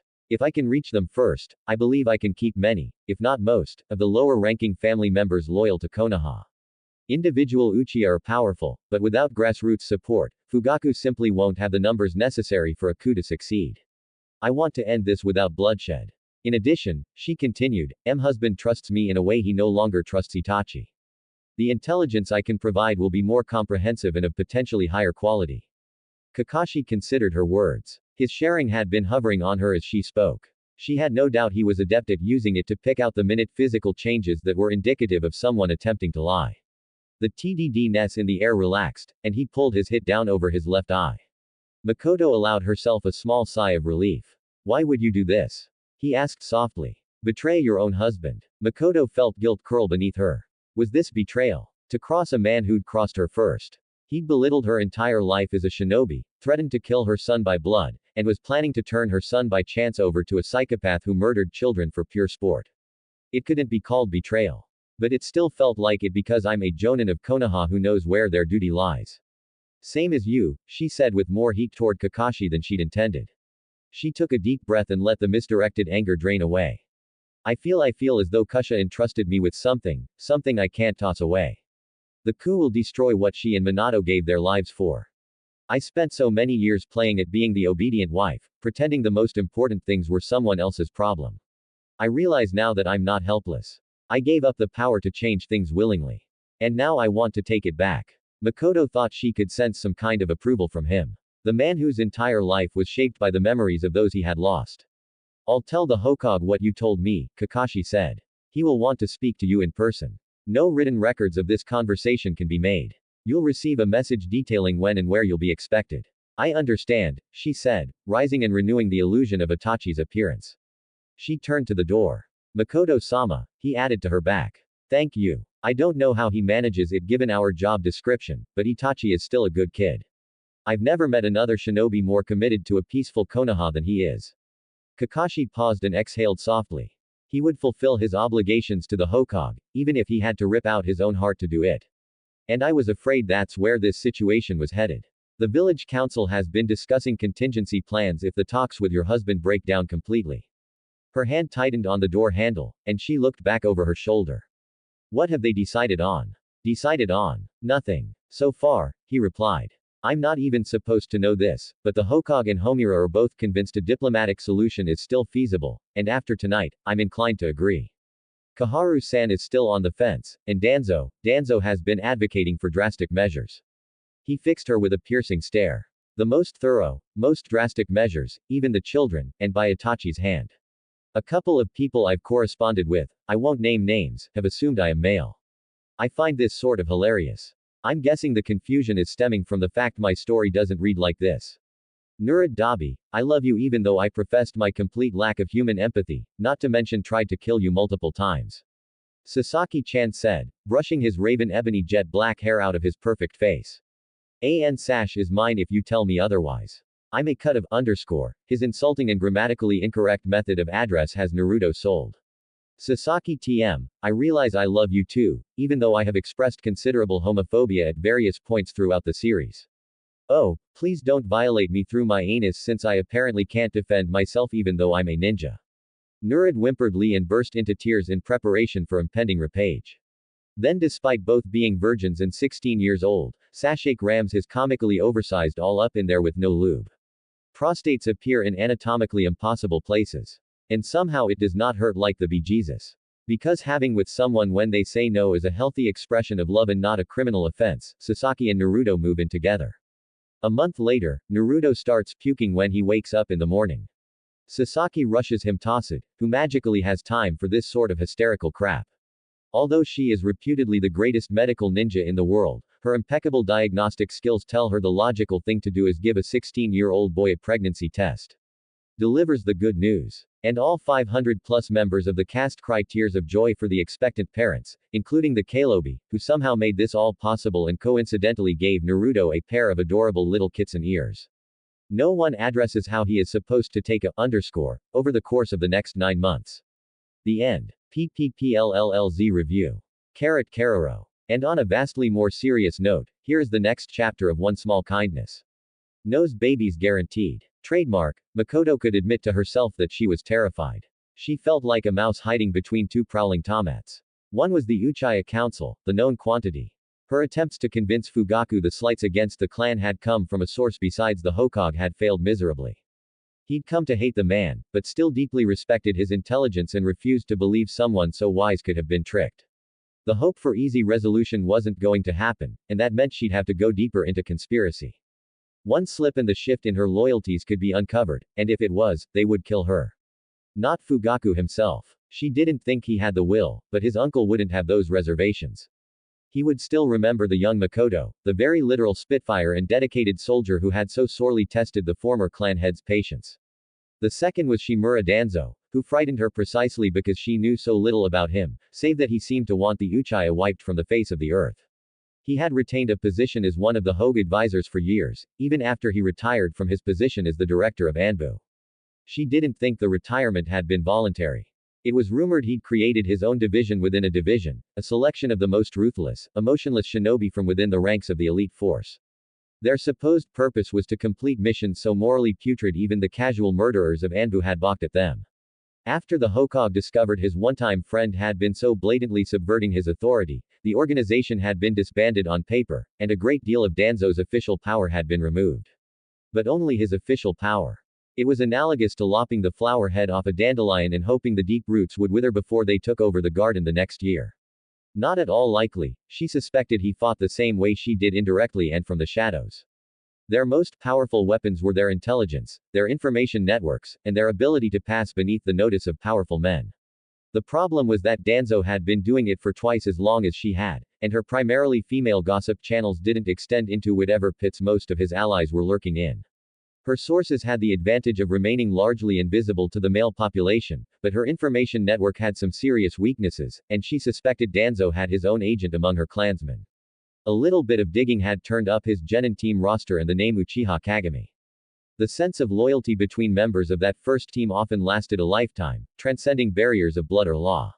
As Mikoto felt only too keenly, Kagami was in his 60s and long since retired. He owned a bar a few streets over from police headquarters. Fugaku had been ever so politely thrown out of it once or twice in his youth. Clan heir or not, he was a nasty drunk and it was a favorite with the off-duty officers. In all likelihood, Kagami had been watching the clan council's resentment of the Hokage simmer for months, passing choice tidbits to Danzo all the while.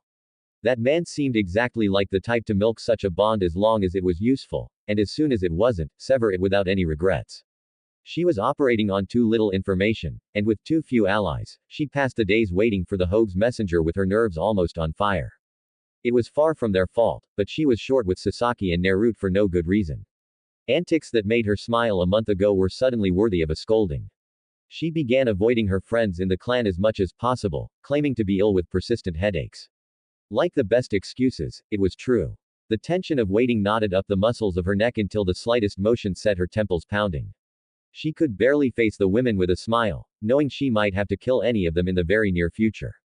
If this was what Itachi felt like day in and day out, it was no wonder he was slowly going mad. He was on a mission deep in the jungles of South Fire Country with an unknown partner and neglected to inform her when he might return. She needed desperately to speak with him to reassure him and herself that they weren't alone in this fight. Ooh. Mikoto was sharing a pot of tea and a basket of mending in a shinobi household. There was never a shortage with Io when Itachi materialized at the front door. Over the buzz of the television set, she hadn't heard him coming down the path, and his dampening of his chakra signature was total. He kept that guard up at all times, even in his own family's home. Even she couldn't sense his presence until he walked into the room. She forced herself to remain outwardly unperturbed. Your mission went well, I hope, she asked, placing her teacup down on the table and looking over the back of the sofa. There were fresh scars over his right eye that disappeared into his hairline like he'd been attacked by a wild animal. The edges were blistered and red. Obviously, some kind of chemical burn. How do you get those? She asked with concern. The outcome was satisfactory, he said blandly. And a rogue puppeteer. He didn't seem bothered by them. The gashes looked painful, but were well on their way to healing, and must have already been attended to by one of the ambics. I need to speak with you. Alone, her maid began to squirm in her seat. She was a bit younger than Mikoto, a distant cousin whose persistent asthma had barred her from attending the Shinobi Academy.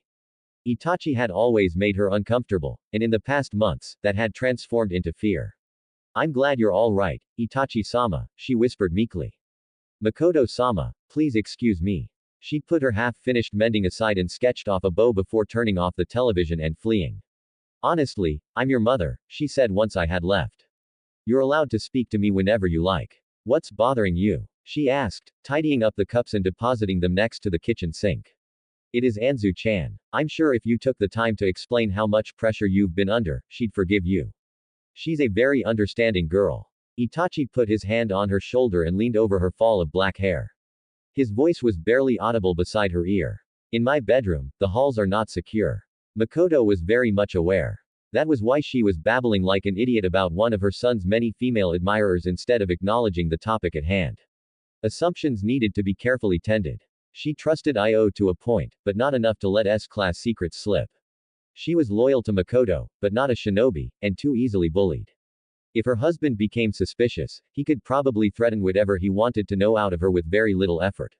She followed Itachi to his bedroom on the pretext of collecting a full load of laundry and kept up a steady screen of inane chatter.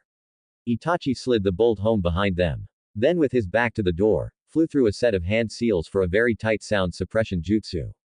Instead of simply creating silence, it jumbled the speech of anyone inside the circle. It was then rebroadcast in a new configuration, creating the hum of quiet conversation without any meaning to glean from it. He sat down on the bed looking pensive. Kakashi Taicho told me about your conversation and he said and stopped. I don't understand. Mikoto joined him, tucking one leg under her like I told Kakashi-san I'm still a shinobi even if I spend my day keeping house instead of taking missions. It's my duty to identify and eliminate threats to Konoha if it's in my power to do so. You turn against father. I can't remember you ever challenging him. You've never been anything but obedient to his wishes. Mikoto allowed herself a quiet chuckle and brushed some of her hair out of her face. After you were born, maybe you would not believe the fights we got into when we were engaged. I made his father so angry with my insolent behavior he nearly called off the marriage. His brows pinched in skepticism. You're correct. I'm not sure I do. She shook her head. Nobody will talk about it because it's too embarrassing to them. Your grandfather wanted me to quit before I made Jonin. Almost all Uchiha women do, but I refused. We were still at war with Iowa, and I wanted to do my part. And Kasha wouldn't let me buckle without a fight. A flash of understanding passed over his face. He'd never been part of Genin team of his own. It was part of what isolated him so completely from his peers, but he was aware of their character. I've always liked giving orders more than taking them, she continued. That never changed. I never spoke out in front of you because it's not my place, not because I agreed with your father's every word. I had my own ways to set things as I wanted them. You of all people should know the best way to win a confrontation is often to ensure it never happens. Ah, he agreed. But I still don't understand why you would turn against the clan. You have more connections than father, your brother, your friends. Why did you? She asked a question that had been burning at the back of her mind for months. It's like you became someone else even before you joined Anbu to protect peace, he said simply. No matter how hard they try to deny it to themselves, a coup would spark a fourth world war. If I can do anything to stop it, I will. It was a shade away from being completely true. But her mother's intuition told her he was holding something back. That's part of my reason, she said. I served through one war. It was more than enough blood to last a lifetime, but I must admit the rest is more selfish. She tentatively put her hand on his shoulder, and to her surprise, he didn't shrug it off. Your father is willing to have you killed for the sake of his vengeance. And he was willing to turn Nar over to the Mizukage. I'd die before I let either of those things become a reality. Itachi had gone very still, his eyes downcast. I'm grateful, he breathed. You can't know how much, but don't involve yourself in this. My choice is between my clan and my village, and you must already know what I've chosen. If you truly want to help me, take Sasaki and get out of Konoha before the spring. It hardly matters how you do it, or whether you can secure permission. Sever your ties with the village if you have to, and run as far and as fast as you can. Kumo would take you in. They've always had an unhealthy interest in Konoha's dojutsu. Abandon Konoha and become a rogue ninja. What are you saying? She said, her voice gone sharp with apprehension. When I spoke with Kakashi-san, he said the Hokage hadn't come to a decision yet. He hasn't. There are greater forces at work here. What forces? Danzo, another cage. Don't shut me out like this, she said emphatically. I can't help you unless you tell me what's happening. Please, he pleaded. And Itachi never pleaded. If you love me and you love Konoha, don't ask me to tell you that. Mikoto pushed herself to her feet. She was angry, furious. The Uchiha pride ran deep, even in a turncoat like Itachi, who was more like his father than he would ever admit. They knew best. They could make the decisions that affected the lives of everyone below them, and never think to ask for advice, or, God forbid, consensus. Most of all, they could never ask for help, no matter what the price. How dare you? She said, her voice thick with fury. Maybe you're on Konoha's side, but you're as bad as your father. You're 13 years old. I don't care how talented a ninja you are. You have no right to make that decision for me or anyone else in this village until you're Hokage. I tried to find a way out, he answered dully. For weeks and weeks, it was the only thought in my mind. But I cannot bring the Hokage or the council into this or both sides will be destroyed. Either the Uchiha die or all of Konoha. There is no choice. No, she shot back. I refuse to believe that there's always a choice, even if your eyes can't see it. You're intelligent, but you're not infallible. What if someone else has the answer you were groping for? Would you refuse to take that risk? For your cherished pride, you're willing to sacrifice your entire clan. Itachi winced away from her tirade like it was a physical blow before that old hollow expression returned. He rose. Mother, get out of my room, he said, his voice level, but completely dead. No, she said, shaking with rage. I won't. There are good men and women in our clan. They're as loyal to the Hokage as I am. There are housewives and servants who've never worn a hat. There are little children, babies. Would you kill them to save Konoha? I will do what is necessary, he answered. You think I won't? I will say this one more time. Get out or I will remove you. I have resources of my own, she continued, ignoring the threat. And with or without your help, I will find out who issued this ultimatum. Perhaps the Hokage will be able to find the answer in Koreac. You will not go to Kiri, he ordered. If you do, you will damn us all. Since when did he give her orders? Ambu May outranked Jonan in the general mission pool, but he was a 13-year-old boy, and there was no way in hell she was going to let him speak that way to his mother. You'll have to stop me then, she said. Here and now. Mikoto felt her feet sliding into a fighting stance, and her sharing inflamed into being along with Itachi's. He had never seen it before. She had only been the gentle mother to him. Never the shinobi. Could you do that? I wonder, she asked with vicious calm. Strike down your own mother in cold blood. They stood tense and silent, their sharing locked for long moments. Mikoto felt some of her rage beginning to unknow itself. The deeper she looked into his eyes, then more and more until she couldn't even remember why they had been arguing. Her fingers relaxed and her hands dropped slowly to her sides. And why was her sharing on? What could possibly possess her too? Mikoto forced out a breath between clenched teeth and tore apart the cobwebs of false memory with a mental shiver. You will never do that again. Do you understand me? She said harshly. Itachi's eyes narrowed. He had not suspected she would be mentally agile enough to shake off such a well-crafted genjutsu. But there was a lot about her children didn't know. That was for your own good, mother, he said. It would have been easier for my own good. She repeated, since when did you become my keeper? Do you think I've gone senile at 35? Itachi ignored her question. Since you are so insistent, we will do this the other way. In close quarters, she was no match for him, and she knew it. Her eyes tracked his leap, but her legs were too poorly conditioned to dodge it. He kicked her feet out from under her and grabbed her arm as she stumbled, twisting it behind her back. She was forced to her knees. Her eyes caught the glint of a needle between his fingers, and a fraction of a second later, she felt it prick into the tenkatu point below her ear. She was utterly at his mercy. He could thrust the S-Bon in and paralyze her, break her neck, anything he chose to ensure her silence. All she could do was breathe and listen to her pulse throb in her ears. She almost screamed with the tension, but bit down on her lip to keep her silence. Had she misjudged him, she knew his will was steel, cold, and unyielding. But he was her son. That emotional distance he had created between himself and his clan was his shield from the horror of what he believed he had to do. She had knocked that shield aside with one blow. But was it enough? He had first killed at the age of 8 and then again and again and again. What was one more sliver of metal into one more woman's neck and then the needle's prick drew back and the grip immobilizing her wrist relaxed. The sunbon chattered against the floor. She hardly dared to breathe until Itachi took 3 steps back and hit the wall with his palms open and slid down. She pushed herself up and turned on the balls of her feet to look at him. His eyes were closed, and she saw them moving beneath the lids as if replaying the scene inside of his head. Mater, he whispered hoarsely. The man who ordered me to wipe out the Uchiha was Moa. Mikoto felt something drop out from beneath her. Itachi was an excellent liar, but he did not spin tales and was almost impossible to deceive. Mao was killed 100 years ago, she said, if only to reassure herself. And even if by some miracle he survived the battle at the Valley of the End, he'd be long dead of old age by now. Itachi opened his eyes and slowly shook his head. The Shaddai only thought he was dead, he said. Moa survived and went into hiding to regain his strength. During that time, he must have discovered a jutsu to prolong his life.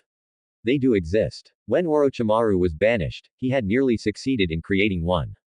Moa has spent the last 100 red years manipulating the cages like Suna puppet masters towards a goal I still have not been able to tease out of him, although I do know destroying Konoha is one of his many aims. He has been spying on us for years on me using Kiri as a scream. The Yandi Mizukage Yugura is completely under his control. The spy the police caught this summer, she whispered. One of Itachi confirmed, and only the beginning. He made contact with father posing as one of the Mizukage's agents. This agent is the one who gave the impression that Kiri would lend their support to the new regime. Who else knows? She asked, dazed by the blow to her reality. Moa was one of the most powerful shinobi to have ever lived. That his will was directed against her family was almost too evil to contemplate. He shrugged, unsure. In Konoha, probably only the 2 of us. In Kiri, the newest of the 7 swordsmen of the mist is aware that he's the true Mizukage. I don't know his name, but he carries a shark-skin sword. Ma had me spar with him to display my abilities. There were others, but I don't know from which villages. I gathered they were all rogue ninja. He is collecting the strongest of them from all over the continent. She slipped out of her crouch and tucked her ankles under her thighs, her head bent in shock. I can't. Why did he encourage a coup if he ordered you to destroy the Uchiha? She asked. It doesn't make sense. He's insane, Itachi said shortly. The only thing he hates more than the Senju are the Uchiha who took their hands in friendship. He believes we are traitors to destiny and that it's his duty to correct this transgression. But when father sent me to Kiri, he saw in me a worthy pupil and his plans changed. Originally, he wanted the coup to succeed, and in doing so, Konoha would have destroyed itself. He would have had Kiri pull out at a critical time, and Kuma would have overwhelmed us. I agreed to abandon the village and follow him, only if he spared it. It was all I could do to convince him in return for revenge against the Uchiha. He's still bitter. We turned on him when the village was founded. Itachi looked up at her, the anguish she had felt from him for once written plainly on his face. As I am now, there's no way I have the skill to kill him. All I can do is follow him and hope that in time I can learn his weakness or at the very least provide Konoha with inside intelligence about the rogue ninja he's assembling. Now, do you understand my choice? Mikoto couldn't even answer. Everything she thought she knew had been torn away to reveal a future so bleak. Looking into it made her throat ache with tears of horror. Who could hope to stand up to Moa? Even the Shoei Hokage, a man of incredible power who had fought him in the prime of his life, had failed to kill him. Their battle had rent the earth itself, gouging a new path for the river, separating the land of fire from the land of rice, and scorched the earth for miles around. He'd come so close, but in the end had failed. She ran a hand through her hair, her eyes squeezed shut. Intellectually, she knew Itachi had made the right decision, putting the lives of many before the lives of a few. Logic before emotion, and not only would Itachi be sacrificing his family, he'd be consigning himself to a lifetime of indescribable suffering. Once he completed his task and joined Moa, there would be no going back. Some had whispered that he was truly the epitome of what an assassin ought to be, that his cold demeanor was because he truly felt nothing like love or pity. But beneath those layers upon layers of ice, she suspected just as his teacher Shui had suspected that Itachi had a gentle soul. He did love his family. He loved them more deeply than they would ever know. And the last thing they would ever see were his eyes blazing with madness as he struck the killing blows. He would be reviled as a traitor, a butcher, a monster. Down that path, he would be joining what would likely become the most ruthless terrorist organization in the world and subsume himself completely in what he loathed above all else. All for Konoha, and there was nothing she could do to save him. Yes, she whispered. She stopped, drew in a sharp breath. There, hovering at the edge of her mind, she could make out a glimmer of hope. She cast herself towards it desperately. If Matera was still as powerful as he was 100 years ago, why bother using Itachi and the Mizukage? Why cower in the shadows? Wouldn't he want to deliver his vengeance with his own two hands if he had the strength to do so? Did you ever think, she said softly, that Moa is manipulating you? Itachi's brows knit in doubt, so she forged ahead before he could disagree. I know you. I know how much you love Konoha. I know how much you take on your own shoulders to spare the people around you. And I think Matera knows this, too. What if he's maneuvered you into keeping this secret, not because he plans to wipe out all of Konoha himself, but because he can't? What purpose could keeping a promise to you serve for him? You told me yourself. You couldn't hope to defeat him in single combat. If he's as immortal as he seems, he'd be able to find a more willing student eventually. It would be more logical for him to pursue Sasaki, who has the same potential you do without the independence. What if he's counting on your keeping his survival a secret because he wouldn't be able to overcome the full might of Konoha working against him? Itachi swallowed convulsively, looking more unsure than she'd ever seen him. If you're wrong, Konoha will be obliterated. That is true, she answered. But even if I am, it's not a question of if, but when. What would stop him from returning for the rest once the Uchiha were executed and you had fled? Itachi's eyes lost their focus as if he was looking far into the future she had described. Rogue ninja did not usually lead long lives. They were always running, forever hunted, unable to place their trust in anyone or anything but their own wits and blades. Nothing, he whispered after long moments. Nothing at all. At least he had the grace to look ashamed. I was sure I was beyond his reach. I should have known it was beyond my power to convince him of anything. If I was in your place, I'm not sure I could have realized it either. Sometimes it takes another pair of eyes, looking in, to really see the truth. He raised his head, a real spark of feeling returning to his face. He got to his feet and offered her his hand to rise. I'll tell the Hokage immediately. Your audience with him will be tomorrow at midnight. Pay a visit to the Nara pharmacy at 2 and tell Nar Yoshino-san you're picking up your prescription. In the bag will be a scroll with your gear sealed inside. Change on the way where you will not be seen. When you approach the Hogue's tower, another agent will accompany you inside as if making a report. Father will be otherwise occupied and I will ensure Shui is nowhere near the Uchiha district. Understood, she said and glanced at the door. Arrow will be wondering what happened to me. I know, he said. Things should not appear to change between us. Our father will become suspicious. I still will not be able to speak to you freely, but there is more you need to know about what we're going up against. What is it? She asked. Do you know of the secret room below the floor of the clan shrine? Were you shown when you mastered your sharing? Mikoto shook her head. For a kunoichi to gain a third tomo is an embarrassment, not an accomplishment. This is the first I've heard of it. The trapor is hidden beneath the mats, seventh from the far right. It contains the only written record of the secrets of the Sharingan in the history of the clan before the village's founding. He looked away for a moment. You won't like what you'll see. The heartwood of our clan is rotten. The elders have always secretly aspired to follow in Mo's footsteps. He told me many have tried. I can go tomorrow. Before the meeting she said and added, you were shown when you became a jonin, weren't you, and all this time you thought I knew? Yes, he said, I regret my mistake, it would have made things easier to know someone. He shook his head. It no longer matters now, but there is one more thing. If you truly care for Uzumaki Nar, you should know that Moa is after the QB. This is not the first time he's tried for it. Nar, she said, caught off guard but did, and then Fugaku's ranting all came back in a rush. The man in the white mask and his crimson eyes. Danzo hadn't been lying. Moa must have taken the opportunity to attack Konoha when the current Jinchuriki was in labor and her husband too preoccupied with maintaining her seal to adequately defend the village. It was Moa that orphaned Naruto.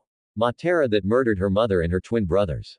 He made all the widows, the motherless children, the brave shinobi that survived but would never walk or see or speak again. The homes destroyed, the shrines desecrated.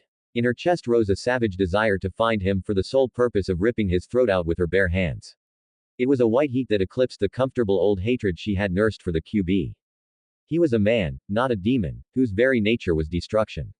Men had choices, and he had chosen to destroy hundreds, perhaps thousands of lives for no gain but his own.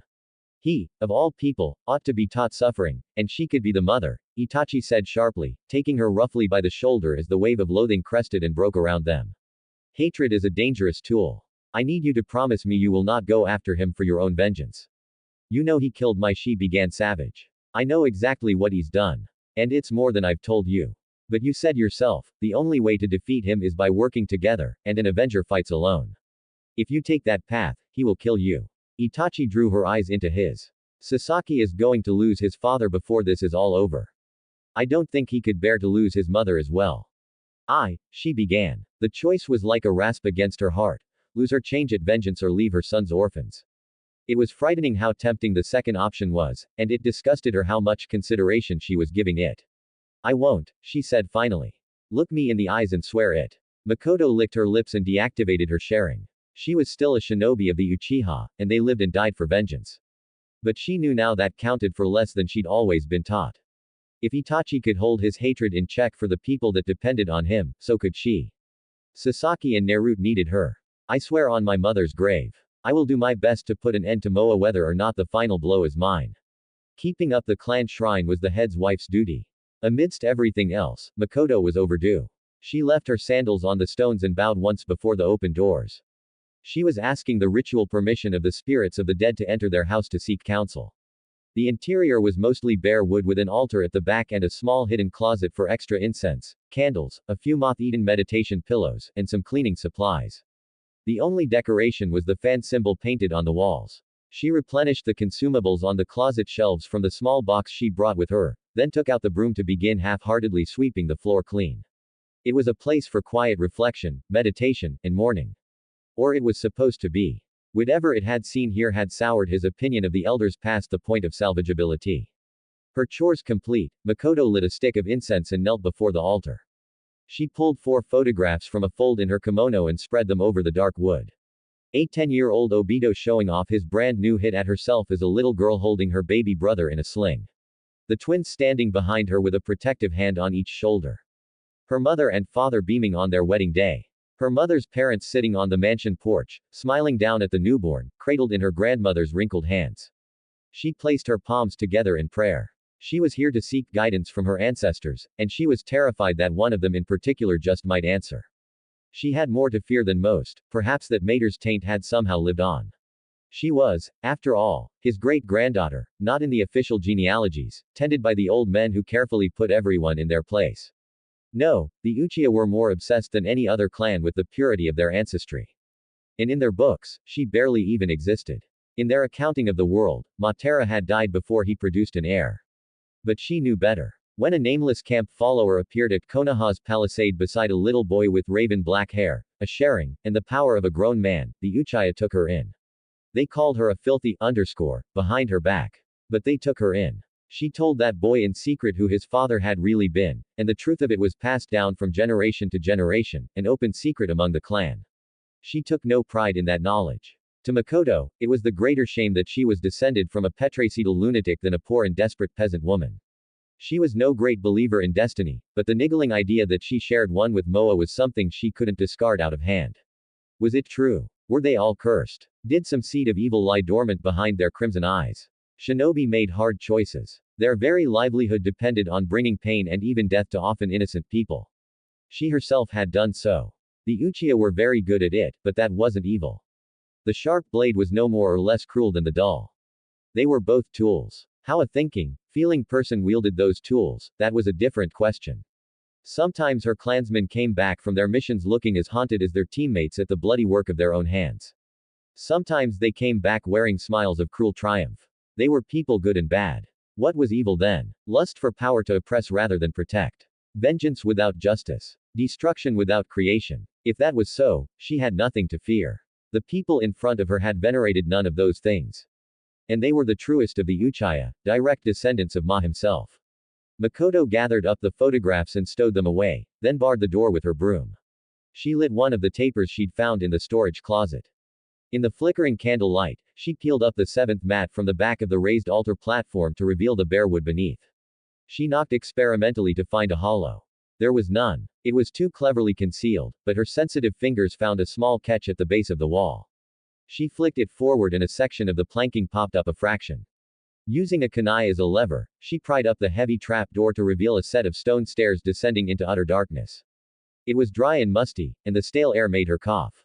Her candle illuminated another room beneath the main shrine, stone instead of wood, and clearly very old. There were sealed tags pasted on the walls, and they flared violet as she passed, probing her. They seemed satisfied with what they found, since the two old braziers before her suddenly flared to life to welcome her further into the chamber. What they burned, she did not know. Before her was another altar of plain grayish stone, flanked by a mural of two fearsome winged beings with fiery swords. The inscriptions on the front were indecipherable. Above the altar was a framed square of yellowing paper which she could read, although the full meaning of the words eluded her. For 1,000 years, we have kept this knowledge. The eyes of the unfavored son may look upon it and learn the secrets of his power. When he has set his feet upon the cursed path, he may look yet deeper. Only the eyes of his father may see all and know all. Mikoto puzzled over the short message. The last line could refer to the Rakudo Sennin, who if myth was to be believed, possessed a dujutsu so powerful he could be called a god. His eyes could see anything and everything, force demons to their knees, bring back the dead, and warp reality itself around his will. But no story she had ever heard had painted him as a father. And besides, that's all they were, stories. There was no historical evidence the man himself had even existed. Only the Beiju had lived long enough to remember that misty past, and they would never tell the tale of their subjugation willingly. The top of the altar was covered in the strange script as well, although the chisel marks were not so worn with age. In the center was a circle inlaid with red jasper and onyx in the shape of 3 tamo. She activated her sharing and looked again, and as she did, the stone tamo seemed to spin along with her own. The random jumble of strokes rearranged themselves into words. It was written in code, a code only a sharing could perceive and interpret in its entirety.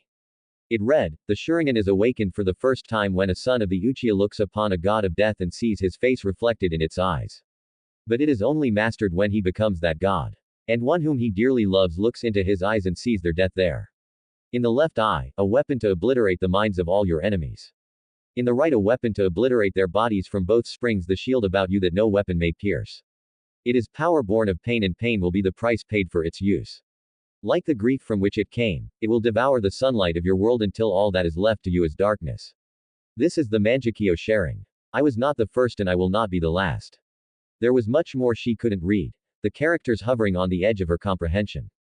But she could decipher the last line, which read, "Uchana, year 897 of the age of the Rakudo Sennin." Sickened, she withdrew the chakra from her eyes, and the inscription dissolved into unintelligibility. Azuna was Moa's younger brother, his second in command, and the beginning of the line of clan leaders that currently ended with Shui. She understood now this secret had been Itachi's initiation as the heir to the Uchiha clan when he was given the rank of John at 13. Implicit in this revelation was the suggestion to seek out this power and lead the Uchiha to glory as Matera and Azuna had done. Matera, who it was said had murdered his own father and after being stricken blind plucked out his own brother's eyes in a desperate attempt to heal himself. There could be no trust in such a clan if you feared those closest to you. To protect yourself from your own family, murder would always be on the forefront of your mind. Love was a liability, not an asset. How many of the Uchiha had chosen this path? How many of those names carved on the memorial stone had actually been felled by their own kin? Mikoto doused the candle and fled the shrine, barely stopping to kick the tatami mat back over the entrance to the secret room. She threw a cloak of genjutsu over herself that rendered her invisible, loath to stop and speak to anyone. She only removed it when all the pressure of the chakra around her had ceased, and she was truly alone. The training field in which she finally stopped was rarely used, untidy, and overgrown. It was dominated by an enormous fig tree, the spread of the branches easily enough to cover the area of a small house. She sat down in the crook of one of the buttressing roots. A ring of stones had been set around the trunk, most already toppled from below by the tree's growth. She brushed the moss from the carving with one hand, revealing the mirrored trees of the Senju clan symbol.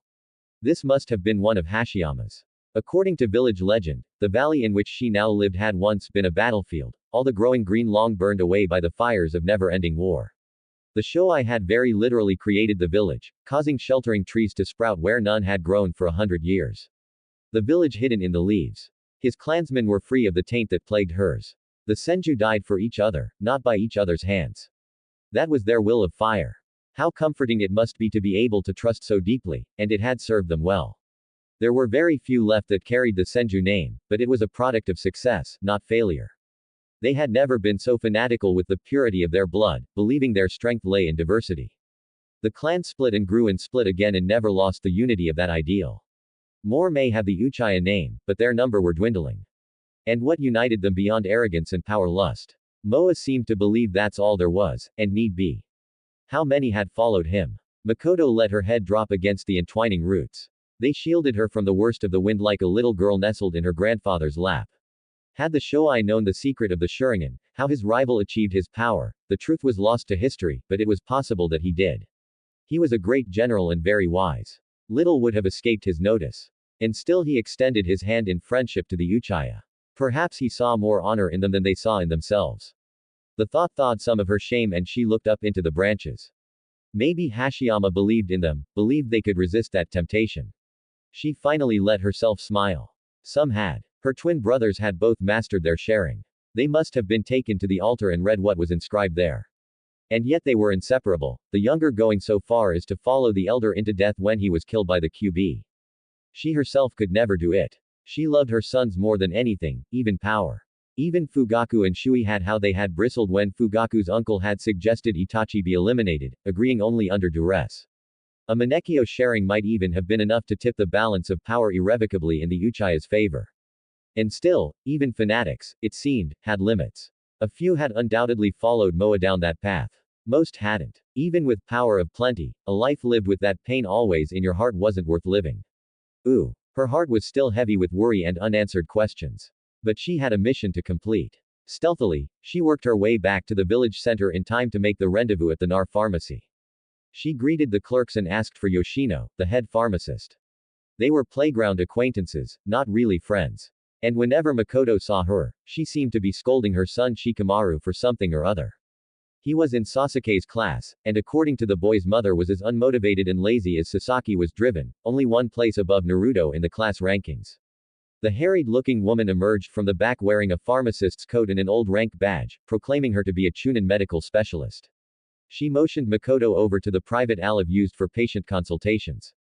Here you are, Uchiha-sama, she said, handing Mikoto a plain white paper bag. I'm sorry about the wait. It's getting into flu season, and we're swamped here. Thank you. I understand, she said. I'm sure I'll be seeing you and Shikamaru at the playground again soon. Yoshino leaned over the counter, letting the bland smile drop. I don't know what's going on between the Hogue Council and the Uchiha, she whispered. But it has my husband as worried as I've ever seen him. She straightened and continued in a louder voice. I hope you'll be feeling better, but if you don't mind, I need to go back to counting orders. Mikoto said her goodbyes, paid for the medicines, and left. Once home, she pulled the small scroll from the pill bottle, and slipped it into a secret compartment of her jewelry box. Naruto and Sasaki had shown up a little while after she did, the blonde boy ravenous as usual. He started shoving the snacks she'd prepared in his mouth as fast as he could while Sasaki looked on with distaste and nibbled on his share. Mikoto left them and withdrew to her bedroom, lying down on top of the quilts. Her head was pounding with the accumulated tensions of the last few days. Once she met with the Hokage, there would be no going back, herself against Uchiha Madara. She could only pray that her guesses were correct and he really was just a bitter broken old man. She heard soft steps on the stairs and Sasaki peeked around the sliding door. Mom, he asked hesitantly. Are you okay? Of course I am, she said, sitting up. Where's Nar? Sasaki didn't look convinced, still stuffing his face, he said, and padded into the room. I'm not that hungry. He heaved himself onto the bed next to her. First, it was Itachi, and now you're acting funny. If it was something I did, I'm sorry. Mikoto cut him off by wrapping her arms around him and squeezing him tight. You've never disappointed me, Sasuke. For a brief moment, he relaxed against her chest with a blissful sigh. At least until he heard Nar knocking around downstairs. He wiggled out of her embrace. Yes, Mom, don't do that. Nar might see. I wouldn't worry about it, she said with a faint smile. I still hug him, too. Sasaki snorted. Well, he's younger than me, so I guess it's still okay. He swung his legs over the edge of the bed and paused before jumping down. Are you sure you're not sick or something? Shikamaru's mom said, you went to their pharmacy today. It's just for the headaches. Nothing serious, she assured him. I'd like to lie down for a while, so if you could train with Naruto till dinner. Okay, he said, taking the hint. He flunked the last Kata test. Bad, but I think that's cause he kept pouring mud in Mizuki-sensei's coffee. Maybe we can work on the next set. That's a good idea, she agreed. Sometimes the best way to learn something really well yourself is to try to teach it to someone else. Sasaki slipped off the bed and flicked off the light on his way out. Feel better? Okay. Ooh. A good while after Naruto had reluctantly wandered home, she got Sasaki into bed later than usual. He'd worn himself out trying to keep up with Naruto in their practice and was yawning hugely. He probably wouldn't be waking up in the middle of the night, but she couldn't take any chances. As she was tucking him in, he took one look at her whirling sharing and fell back against the pillows with a gentle thump. A few hand seals afterward ensured he'd be out for hours. She could at least make sure he had pleasant dreams. Mikoto retrieved the scroll from her jewelry box and stole into the night. She took the long way round, looping in a wide arc around the Hogue's tower. In the shadows of a backoli stairwell, she pulled the scroll from her vest pocket, unfurled it, and pressed her thumb against the scanning seal. A viper mask, a cloak, and a photograph of the woman she was impersonating appeared on the ground. She stood and performed a henge. There was a small swirl of smoke as her dark hair became short and pale green, and her slender figure filled out to that of a stocky brawler. On top of the hen, she wore another genjutsu, a chameleon skin that made her nearly invisible against the star-studded sky. She resumed her trek to the Hogue's office, taking the rooftops like an Ambu agent would. As she approached, she could feel their eyes on her, but the attention was curious rather than threatening. She landed silently on the roof to wait and dispelled the genjutsu. Another agent stepped out of the shadows of the horn-like columns to guide her inside. It was difficult to tell in the dark, but the loose, unruly curls above the badger mask looked very familiar. She stilled her anxiety and probed a little deeper. The gentle fluttering of affection against her chakra sense was even more so. The Hokage is expecting you, he said simply. She smiled behind her mask. This was the first good news she'd had in what felt like an eternity. It looked like Yuhi Desiro had returned from the land of lightning in one piece. She felt a stab of annoyance he hadn't told her before now, but it likely wasn't his fault. Contact between Andrew members and herself was risky, and even under better circumstances, she'd seen him only rarely these days. Mention of his name made Fugaku squirm with poorly concealed jealousy. Desiro led her down the stairs and through faintly lit hallways to an inner audience chamber she'd never seen before. She dropped the henge and shook out her hair. Before he opened the heavy wooden doors, he placed a hand on her shoulder. It suits you, he whispered. For what it's worth, I think you could have made it in. She entered, knelt on the thin mat in front of the Hogue dais, and bowed. The room was very simply furnished, and the walls stained with years of pipe smoke. He was sitting cross-legged in the center, completely alert despite the late hour. His tall, white-haired student was lounging against the wall as well, that she hadn't been expecting. As far as she knew, the Toad Sage had just retired and was spending the rest of his natural life writing dirty books and getting kicked out of Anson. Perhaps he wasn't nearly as retired as he wanted Konoha's enemies to believe. She'd never spoken to Jera much, aside from the generalized shrieking that went on whenever he was discovered within spitting distance of the women's baths. The dirty old man act grated on her nerves. And while Kosina and Minato were still alive, she had avoided him as much as possible. Still, he had survived at the forefront of 2 wars, and that meant he wasn't nearly as much of an idiot as he made himself out to be. He had traveled widely, and his information network was probably superb. Sandaime-sama, Jiraiya-sama, she murmured. Take off the mask. I want to see your face. The Hokage said, not unkindly. Mikoto reached up to pull it off. She led her sharing blaze, not as a threat, but as a marker of her identity. She was loyal to her clan and to her village. They were not mutually exclusive. Mikoto-san, I would like you to tell me why you are here. Mikoto set the mask aside and folded her hands on her lap. Konoha is my home. The Uchiha are my family. I want to help you protect them both, she said. But before we continue, I humbly request that you dismiss your bodyguards. Jiraiya's eyes narrowed, reappraising her. There were 2 other men in the room, ostensibly invisible. She had caught their metaphorical scent as soon as she'd stepped through the threshold. You can have me searched first, and my hands and eyes bound, she offered. I'll tell you anything you want to know, but I must be sure that information doesn't wander. The Hokage considered her proposal briefly and motioned the guards to leave. Jiraiya stayed where he was, openly suspicious. She did not request he leave as well. There was no way he was in Danzo's pay. Thank you, she said demurely. Once the 2 chakra signatures had faded away down the hall. Shimura Danzo is still respected in certain circles, and it's my understanding he is attempting to use the Uchiha rebellion to further his own aims. The Hogue's wrinkled brows creased even further. You are well informed, aren't you? Women gossip, she said with a slight shrug. He chuckled softly. What I wouldn't give to be a fly on the wall at one of your tea parties. Hardly anyone besides Jiraiya and a few hand-picked Ambu captains are officially aware of that. Mikoto bowed her head, still demure. People confide in me, she answered. The Uchiha trust me. That is why I believe I am in the best position to solve this through diplomatic means. None of the clan outside of the council members and their families are aware a coup is being planned beneath their noses.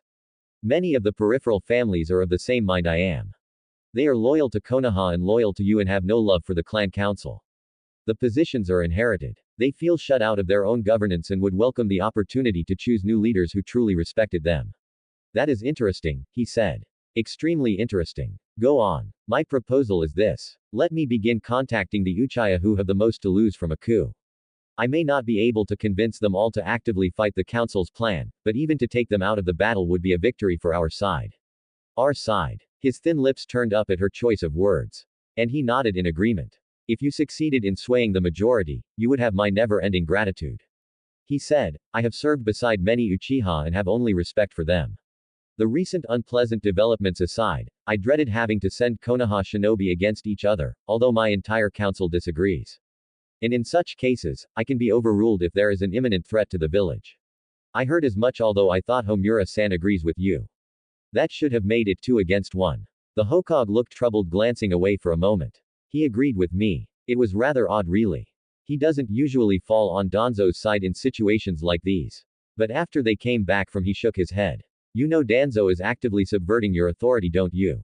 Mikoto said, frowning. I'm sure you were curious why the talks with my husband broke down even after the concessions you made. It was because someone was intentionally sabotaging relations with the Uchiha. Yes, I know, he said sadly. I've suspected for a long time. And Itachi told me exactly what you have. But even he could find no tangible proof it was anything beyond administrative incompetence. And without that, there's no way I can convince your husband my word is still worth something. Then I assume he's also briefed you on the interference from Kiri and the circumstances behind the Q.B's attack. She asked. He has. The Hokage said, the earlier good humor fading completely, and I must say even I find this prospect frightening, although it explains a great deal. This is pure speculation, but it wouldn't surprise me to learn Ma has initiated some sort of alliance with Danzo. He was always too ready to compromise the long-term safety of his village for a short-term advantage, even when we were young. She agreed with an apprehensive pinch of her lips. Moa knows how to use that kind of flaw. He seems to be playing for every side simultaneously, so whoever wins, so does he. That was what made opposing him so damnably difficult. He was so old and so canny, you could not help but suspect any move you made was playing right into his hands, especially after having seen how thoroughly he'd manipulated someone as perspicacious as Itachi.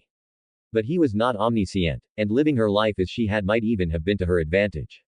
He couldn't account for every variable, and maybe, just maybe, one mild-mannered housewife had fallen beneath his notice.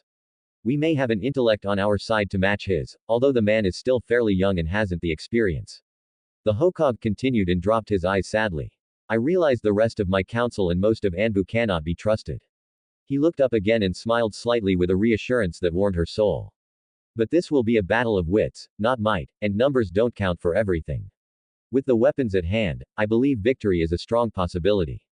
Anything I can do to help you, I will. She said, you need only ask. Moa is a threat to every soul in Konoha, no matter who they've pledged their allegiance to. You do realize, he said, that what I ask may cause you a great deal of pain. Itachi has collected enough evidence to mark your husband as a traitor 3 times over. Even if you succeeded in keeping the majority of the clan loyal to me, his past actions cannot be excused. I realize he is being influenced by Moa, but even that is damning. It means there was already a base for him to build on. Mikoto looked down and swallowed hard. I said what I meant. Anything. She paused and exhaled shakily. Her wedding vows were subservient to the oath she'd taken when she accepted her hit. I ate. And although she no longer wore it, the words would bind her forever. This was what being a shinobi meant. If he'd asked her to turn against someone she truly cared for, like Sasaki, it would have been a more difficult decision, one she wasn't sure she could make. Fugaku may have been her husband, but it wasn't as if she loved him. But in return, I have a request, she added. Go on. Can you guarantee Sasake's safety if the diplomatic solution fails? Itachi has already requested this as his price. Consider it done. Then I have another, she said on impulse. If the rebellion is suppressed and I survive, I would like to formally adopt Uzumaki Naruto as my son. I realize there may be resistance to this. I'm sure you can smooth it over. Jiraiya snorted and joined the conversation for the first time. You were on Kosa's Janine team, weren't you? Under Tsukumo. Yes, sir. And you really care about this kid? I do, she replied with pure conviction. Naruto, he changes people. I know it may seem odd, but if it hadn't been for him, I might not be speaking with you right now. I understand the reasons behind keeping him ignorant of the circumstances of his birth, but he doesn't deserve to be an outcast, and that's something I can change. Jiraiya and the Hokage exchanged some silent communication, ending with a faint nod from the Tsunade. It wasn't my first choice either, but after the B's attack, there was simply nowhere for him to go. I couldn't place him in the care of one of the shinobi clans or the balance of power would have been severely upset. The Hokage explained. You may make yourself some enemies on the Jonin Council, but your request is granted. I'll have the papers drawn up. Thank you, sir, she said, bowing very deeply. No, the Hokage said gently. I believe it is I who should be thanking. So guys, what do you think about this Naruto story? Tell me your opinion in the comments. And if you want more Naruto what if stories, make sure to subscribe to Universe of Naruto. Thanks for watching.